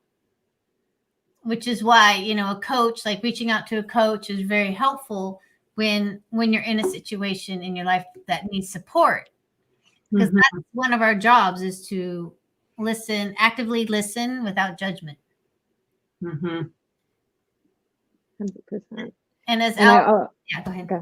Oh no, I always say to my clients, like my clients are in a state of burnout. And so that usually means lots of chaos, lots of things happening, they just can't catch a break, can't breathe, right? And so what I always tell them is like, when you're in this hurricane, it might be calm in the eye of the storm even sometimes, but if you're in a hurricane, you can't see past the hurricane. It's really, really hard to understand where you need to go if you're in such chaos all the time. If I'm standing outside your hurricane, I get to see in a whole lot clearer, especially if you let me see. And so sometimes I'm going to want a coach to help me do this because, sometimes they just help me see so many more things faster. But if I can look at your storm for you and give you advice based on what you're trying to do, outside of the storm, that's going to save you a lot of time. It's just really, really hard to look at your mess when you're in it. There's too much going on a lot of times. So having a friend that can do that for you is super helpful. Ask those right questions. Ask the questions that, really make you dig into going back to your true self. What does your true self actually want? Because a lot of times, I guarantee most of us here are not making decisions on our true self. We're making decisions on our programmed self, what's supposed to be instead of what truly is. And so discovering that first before you start making all these other decisions is crucial. It's important. Right. right? And that advice, if you are, consulting with a girlfriend, her advice is going to come from a place of her own beliefs and her own experience, right? So keep that in mind. And that's why I think it's so beneficial, to work with a coach, is because you do have that objective view. You have that person that actually is going to help you answer your own questions, right? It's going to ask the right questions, the powerful questions.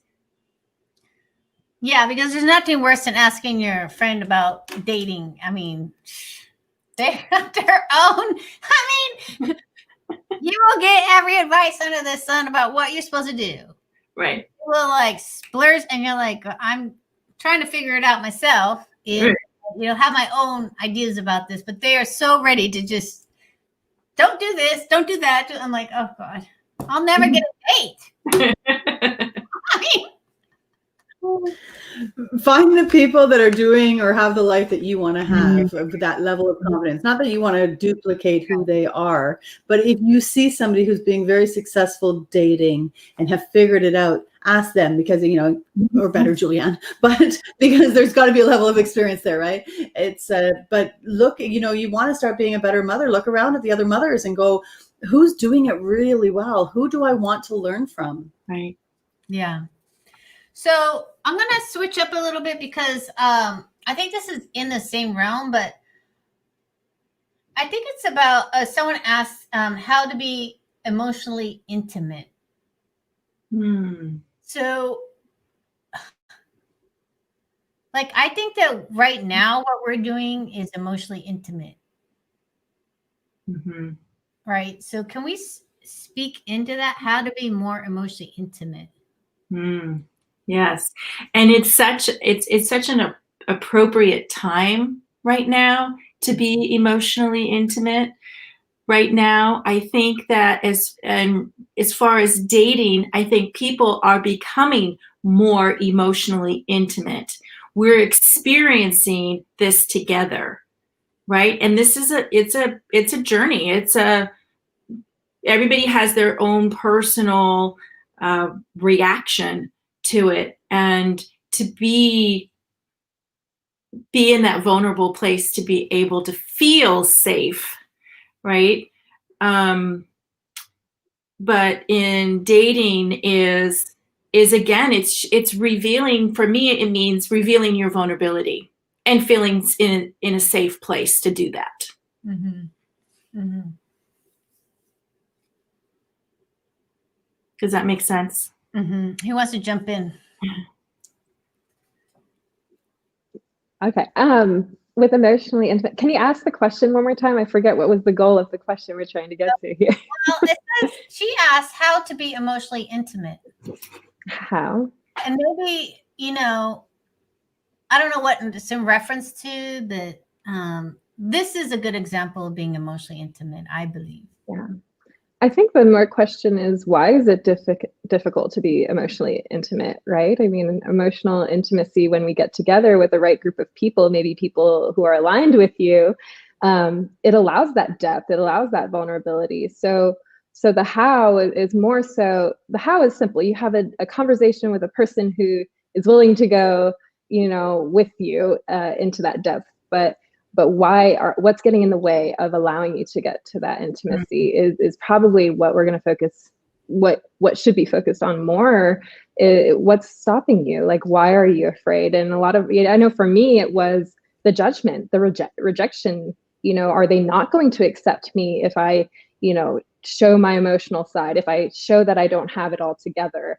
And so this expectations, once again, the expectations that we build for other people to have of us, and for us to have of ourselves, I think a lot of time gets in the way of that emotional intimacy. I think the four of us have done so much personal work that we're kind of just like, I don't care. It can all be out there because this is who I am, And so it's right. We'll come on here in front of however many people and talk about ourselves because we don't care what you think. Not that we don't want you to think ill of us or anything, but honestly, I'm just going to keep doing me. I'm going to work my most 8 work week, a month, you know, of the year and everything. So like, I'm okay with that. Like, I'm okay with, you know, having to take, like wanting to take 30-day trips instead of a week trip everywhere I go. Like I'm okay with, you know, yeah, I have perfectionist habits sometimes. Yeah, I am, you know, extremely energetically sensitive sometimes that, you know, I watch a commercial and I break down to tears. Yeah. I'm okay with so many things about myself that I don't really care. If you want to go deep, let's do it, because there's a trust and a bond and so many lessons learned. And that's what I'm looking for. I'm like, I'm so excited to just learn who this person is inside out. I'm so excited because that means I'm going to get to learn something as well. And that's all I really care about when you talk about like deep conversations like this. That's all I'm looking for. That's all I'm there for. Whether I get anything out of it or not, I really don't care. I don't have that expectation. I'm just happy if someone's willing to do that with me. Right. And I give them that grace. Like, we give each other grace. That makes me very happy. Right. And I think if for the person that asked this question, because we all have been there, right? I mean, I was there, divorced, dating again at 40, choosing the emotionally unavailable man one date at a time, because I wasn't in that place of being able to be emotionally intimate, right? So that's who I was attracting. Yes.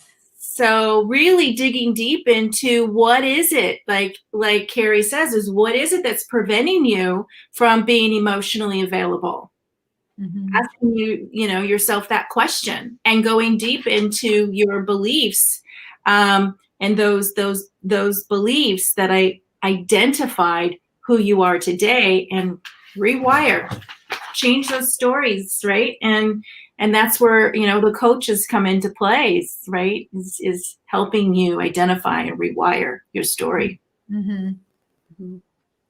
I would suggest first identifying what that means, right? Because I hear it and I'm a little bit, well, it could mean this, but it could kind of mean this. And this is what we're doing here is different than what I would do with a lover. And so, what is the arena in which you want to be emotionally intimate? Mm-hmm. Is it like this? We're going to come together. We're going to do this. We're going to share our stuff, and then we're going to move on. Or is this something that you're building over time to be a meaningful, deep relationship? And so there's different levels of what it is. So I would get really clear on what is behind those two words together, because it's loaded. And then, of course, ask yourself where your worth is coming from when you start doing it. Like, why are you wanting to be emotionally intimate with this person? Are they, for lack of a better word, deserving of your intimacy? Often we don't think about that, right? We just assume that if we can be emotional with somebody and share our parts of ourselves, that they are worthy of receiving it. Like, and that's not, it sounds judgy, but it's not really judgy. It's just about understanding who you're exchanging energy with, because if you are doing it willy-nilly with anybody, it's going to get bruised, right? It's going to be harder and harder to do. So get really clear on what you mean by that, who you want this to happen with, why you want it to happen, and where's your worth coming from in it. Mm-hmm. So I agree with all that. Everything's been said as far as I'm concerned, but I will say that if you do ask yourself those questions and you do go deeper, that having an emotionally connected life is a beautiful thing. Mm-hmm. Like, it is worth examining, and it is worth having. And if you're feeling that disconnect, then ask all those questions that these ladies put towards you, and to really, because it does change your life. It does really switch up your energy and switch up your self-confidence and your self-worth. It really, and it is satisfying. But know your audience. That's you got to really, like, because you're right, Allison. It's like you will get stomped on out there sometimes, but it shouldn't stop you from pursuing that for your own pursuit of connection. Yeah, just pick more carefully next time. Yeah. Without those boundaries, without those big walls having to go up, right? We don't want to deaden ourselves because of something somebody else did or said. Right. We just want to be more aware of when we are being vulnerable, why we are being vulnerable. Mm-hmm. Mm-hmm. I know I get vulnerable in all the wrong places sometimes, but I'd love to add to what Allison is saying, because I think this is a huge kind of like shift for me years ago, but like and it sounds so like cliche, but like to understand what it really means to be love means that there is going to be some pain and discomfort that might come from it, but that yes, there should be a filter, right? There should be a filter, but also like it doesn't mean completely wall yourself up. If you're choosing to be in a place of love, to be a person who like has that love flowing, whatever way it looks like, dating, friendships, community, whatever, like you will get hurt. Like that will happen. Sometimes we are all human. And when it comes to human relationships, like that's just what happens. Sometimes it's a miscommunication. Sometimes it's intentional. Mm-hmm. But I think understanding that when you open yourself up to love and you open yourself up to intimacy, any type of it, like just don't set yourself up for that expectation that if I do this perfectly, I won't have any negative repercussions or consequences to deal with. But instead, like for me, I know if I choose to bring someone into like my tight-knit circle, my closest people, I understand that at some point I may accidentally, unintentionally hurt them. They might unintentionally hurt me, and I'm okay with that because I want to be willing to love anyways, like not with all the walls up, not with all the conditions and the expectations. But that means be prepared, right? Know what you're walking into and that it's okay. You've handled pain before. You've handled someone backstabbing you before. It's all good. Like you'll be fine. Mm-hmm. So we're going to go from here. We're going straight into Carrie. So her individual talk. So I want to know more about your alignment expert. I want to know more about that and like what you're seeing out in the world with women right now and what's happening in your practice. Okay, you might have to remind me of all the different practice questions as we go. So basically, like I gave a little example, in Singapore, I was just watching all these women. Honestly, what I was seeing them do was hire personal trainers because they needed to look a certain way or their energy was just low and they were really just tired, a lot of them. And so they'd hire these trainers. They'd take them through these intense workouts and stuff like that, right?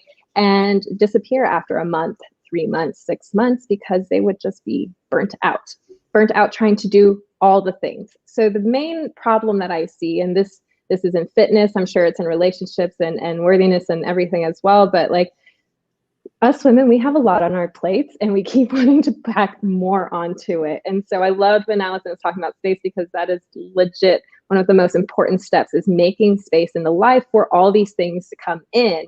And so how do you decide? It's like who's the lady, the Marie Kondo, where she's like, does this bring you joy or whatever? And you sort out your closet. Well, you get to do that with your life too, whether it's like your lifestyle practices, your career, who you are, all of these things, your relationships.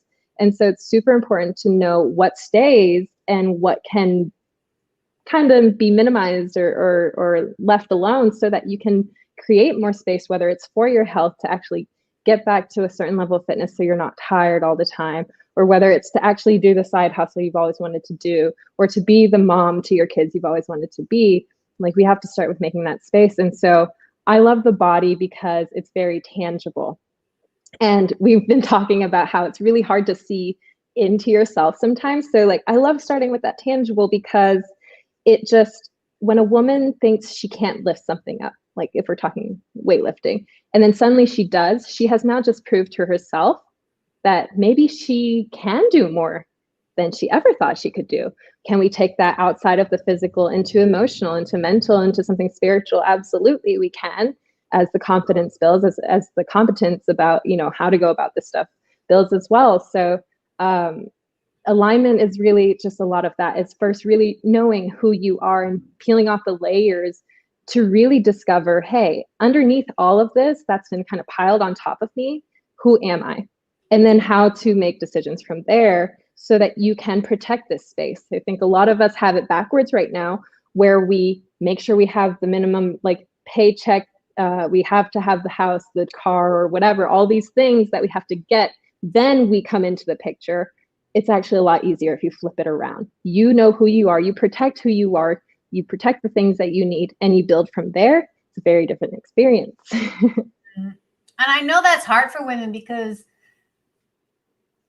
they they just give everything away to everybody. It's hard. That self-protection, like, I think is so valuable. Yeah, I have like the basic like person, you know, who comes to me because they're burnt out, and they're usually like super, super caring. They're also really ambitious, right? And they tend to be kind of sensitive, which what makes them like overly caring. And so like these things just kind of come together. They're really good people who want to do everything for everyone, but no longer can because they were doing everything for everyone. And so really putting a pause on that and flipping it over. Let's break that cycle, create a better one. Mm-hmm. So what I work with women like that also, and a lot of them feel trapped and like there's no options, and they can't, like, they don't even feel like they could say no to something to create space. That's not even an option for them. Yeah, it does feel like that. So I have my life alignment quiz, which I'm sure you can share with them if you want to when that comes up. But like in that quiz, it really just tells you whether you're in a more of a survival type phase or a thriving type phase. And obviously the goal is to always get us into the thriving, right? Because that's really where things just come so much easier. You can breathe, you can have fun, you can go date and actually enjoy the day without worrying about, oh my God, I have $80 in my bank account. How am I going to, like here I am smiling with my glass of wine and I'm trying to pretend everything's okay when it's not, right? And there's nothing you can do. And so here's the thing, something's got to give. You're doing all this stuff. That's the hurricane I was talking about. It's really hard for you to see what's got to give when you're the one caught in that whirlwind. And so I love that quiz because we take everything into account, which is something that I wasn't seeing happening in the fitness field. They weren't looking at what was happening outside of the hour in the gym. You know what I mean? Is there a lot of stress, financial stress, relationship stress, mental, like emotional stress, instability, any of those things? It takes all of that into account, and it gives you a really, we've only got 4 levels in there, but the bottom one where you're like completely burned out, we call it drowning. You can't catch your breath. You always feel like you're trying to reach the surface for water and everything.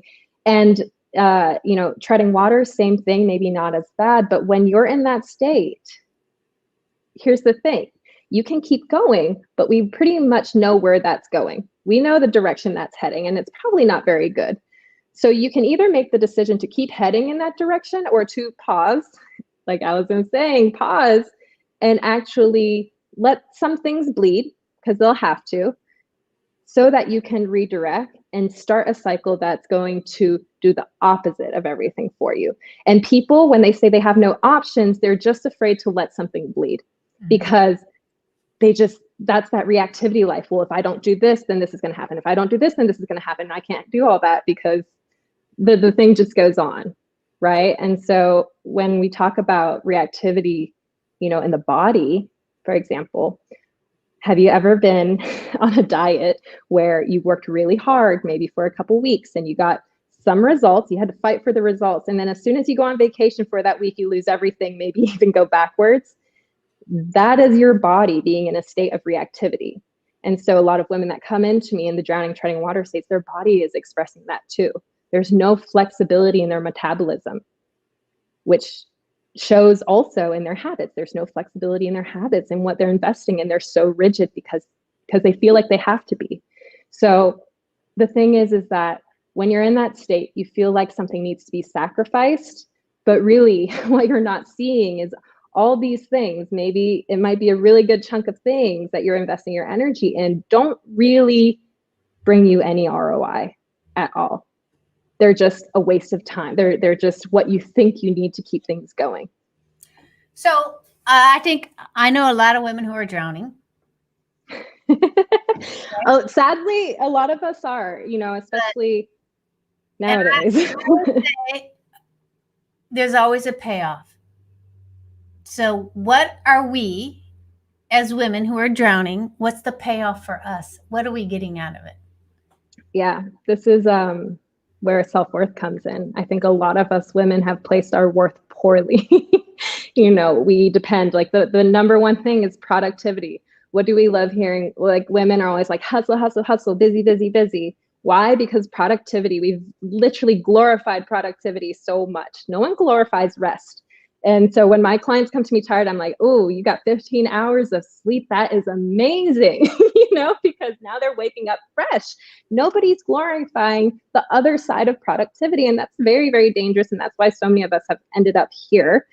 And so glorifying productivity, glorifying performance or perfection, what's in your bank account, stuff like that has gotten a lot of us into this state. I've kind of gone off track of your question. So if you want to ask me your question again, I can tie it back for you. But so what's the payoff for us?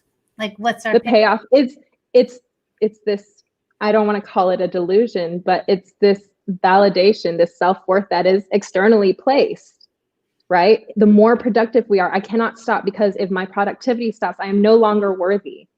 If my money isn't coming in from my job, I am no longer worthy. If I don't put up the perfect act, if I don't have the perfect body, I'm no longer worthy. If I wear an outfit more than twice on Instagram, I'm no longer worthy. If my shoes are under $500, I'm not worthy. If I don't have a boyfriend, I'm not worthy. So there's all these external things that will keep sending us chasing and chasing and chasing. And when the ROI doesn't come in because it's not really how you shift things, then you just start to get really, really tired over time, really, really bitter, really, really frustrated and angry. And guess what that brews more of? The situation you're in. So when we say there's really one direction for you to head in, if you keep going in that way, it's not a really fun one. It doesn't really shift anything into thriving for you. Mm-hmm. So that's the payoff. A payoff to me that's not very worth it. Because at the end of the day, I don't want anyone to end up like me, where I couldn't even stand for 20 minutes when my body just broke down. Mm-hmm. It's not fun. Well, when I ask one of my clients, what's the payoff? What are you getting out of it? She's like, well, I feel needed. That's a big one, huh?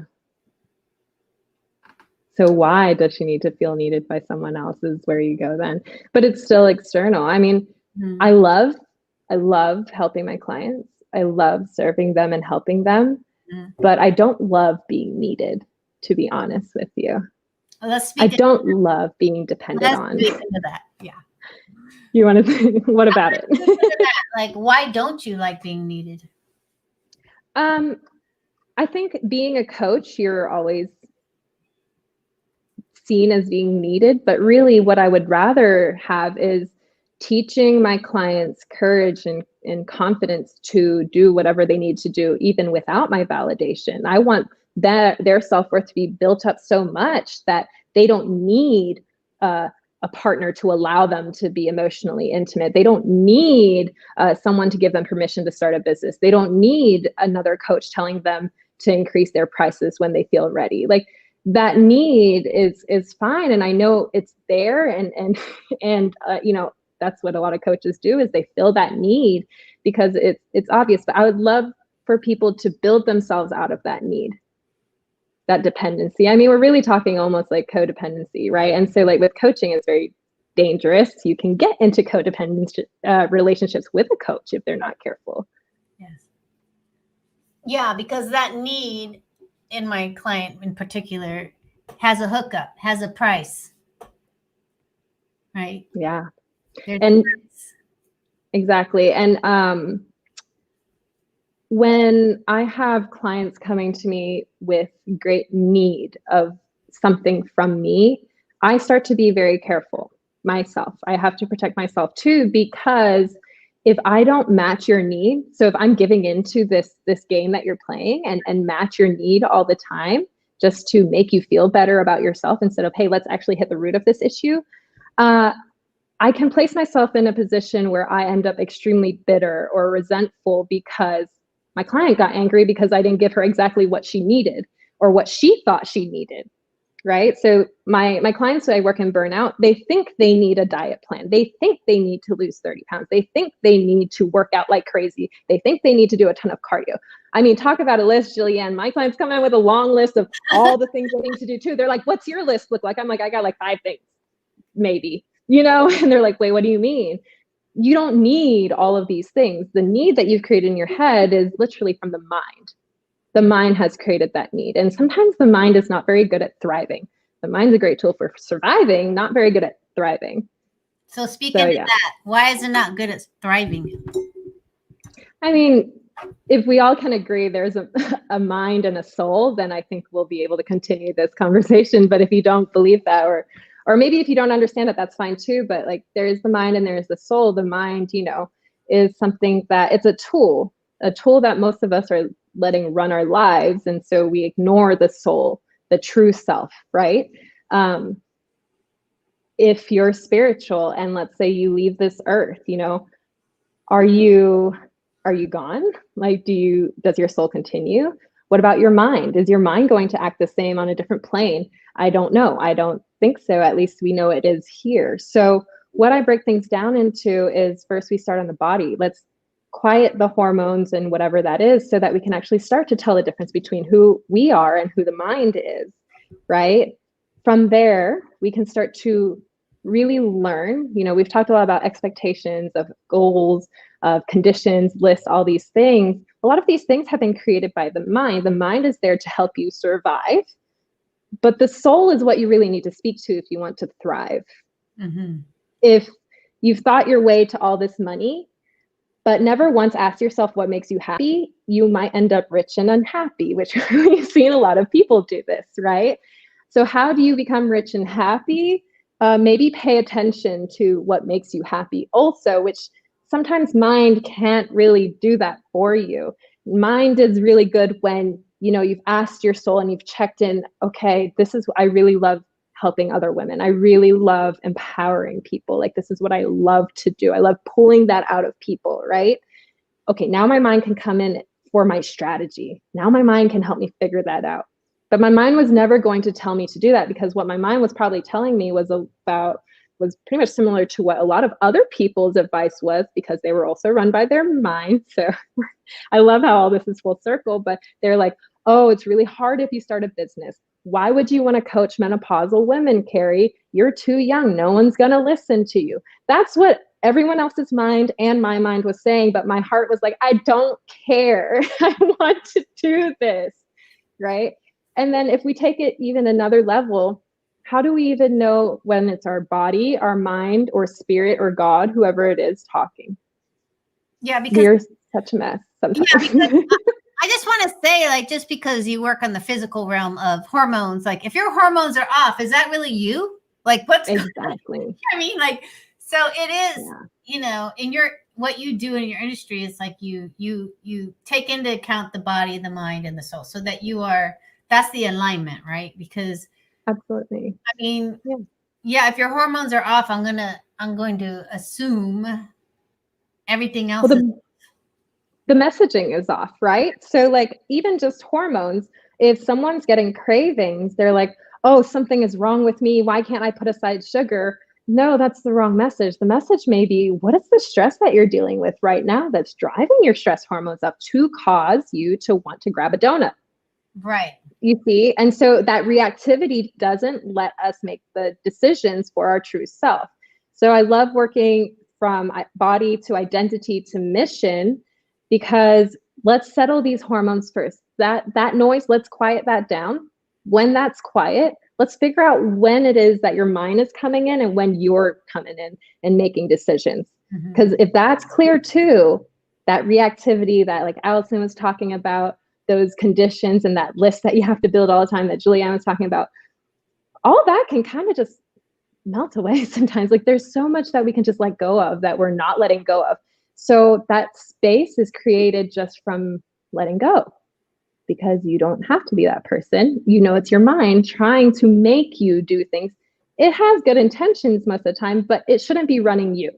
Right. You should be using your mind as a tool. And so once you understand how to actually identify who you are and who your mind is, you can start to say, well, what am I here to do? What do I want to do? Who am I? Right? And now we can start building a mission out for you.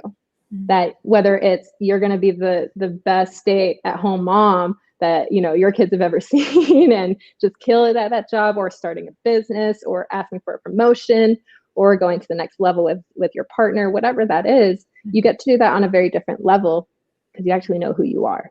Yeah. It's not your hormones. It's not your mind. It's you. So I know I put your good curves up already, alignment quiz for everyone out there. So we're coming up to a wrap, and I know that we have another opportunity for everyone to work with these ladies. So I want to start with the Julianne. You have your, I'm going to put this link in here for your session.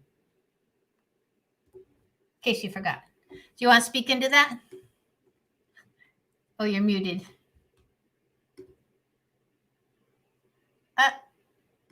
There you go. Okay, I gave you my calendar for the group. So if you want to book a call with Julianne and like find out about dating, love, matchmaking. Then we're going to go on to Allison. Allison, what do you have? You have your Reclaim Your Worth program. Yeah, so I have an 8-week program that it's a process that helps people understand worthiness, where it's coming from, what the pitfalls are. And it's a rinse and repeat program, which I love about it, because speaking to Carrie's thing, I don't want you to become dependent on me. I want you to have a process, because I love that, right? If I'm keeping you, I'm holding you hostage, and that's not my job. So it is an 8-week process. It doesn't take an awful lot of physical time. It's more things that you can ruminate about. So don't think that you're going to be like sitting at your desk for 40 hours a week. It's, an hour, and then you're thinking and you're contemplating. And so it's a very gentle process. And I usually charge $9.97 for a one-on-one, but my promo right now, if you use the word brave, it is $4.97. So it's the cost of group coaching, and you'll get it for one-on-one. You have different levels. So yeah, love that. Carrie, you do have a, I didn't. Yeah. So it's going to be our Life Alignment, our first DIY that we're doing on this. I've been doing this high level and have been helping some or coaches training other people into it as well. And it's been a dream to kind of release a DIY version so that, if you're not a hand-holding type person, you can still apply this to your life. And so this very first introduction to Life Alignment is very much in the body. Like what I was explaining before, let's start with the body. Let's learn who you are so that you can build around that foundation. And that's exactly what this program does. It is getting released on the 1st of January 2021. So what I've done is gone ahead and allowed you guys to sign up first for the $200 discount. So it's $497. I'm going to give it to you at $297. So that you're actually in there and ready to go right after the holidays, and that is when it'll be released. Yeah. I don't have the link for that, actually. Did you email it to me? Yeah, I got it to you. It should be thegoodcurves.com/life. That should be it. And if you use the code POWER, that will give you the $200 off. Good Curves. Here, I have it here. Can I put it in for you? Oh, okay. Here, I can do it here. So, and the code POWER. There you go. Oh, no, not that one. That's my quiz. Here it is. And then I'm going to go in with mine, because mine is a Black Friday offer, 6-week coaching. I'm going to put this in. I'm going to put that in for you. And it is, I'll put this in here. So, comments. I have 2 minutes. It is my Design Your Unstoppable Life program. I'm offering it for only $97, even though it's usually $9.97, where you get weekly coaching calls with me. And we work on your where you're at now, your vision, what's getting in the way, what's stopping you, everything we're talking about today. And also to build the bridge to that vision. Then you also get a blueprint session with me, so we can map out strategies for when you're feeling anxiety, fear, what's really stopping you. And then we get into walk the walk and we implement. So I'm excited about this program and this offer, and I'm excited that all of my guests today, as always on every Unstoppable You event, are very giving.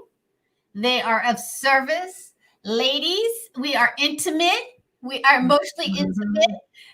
We are here.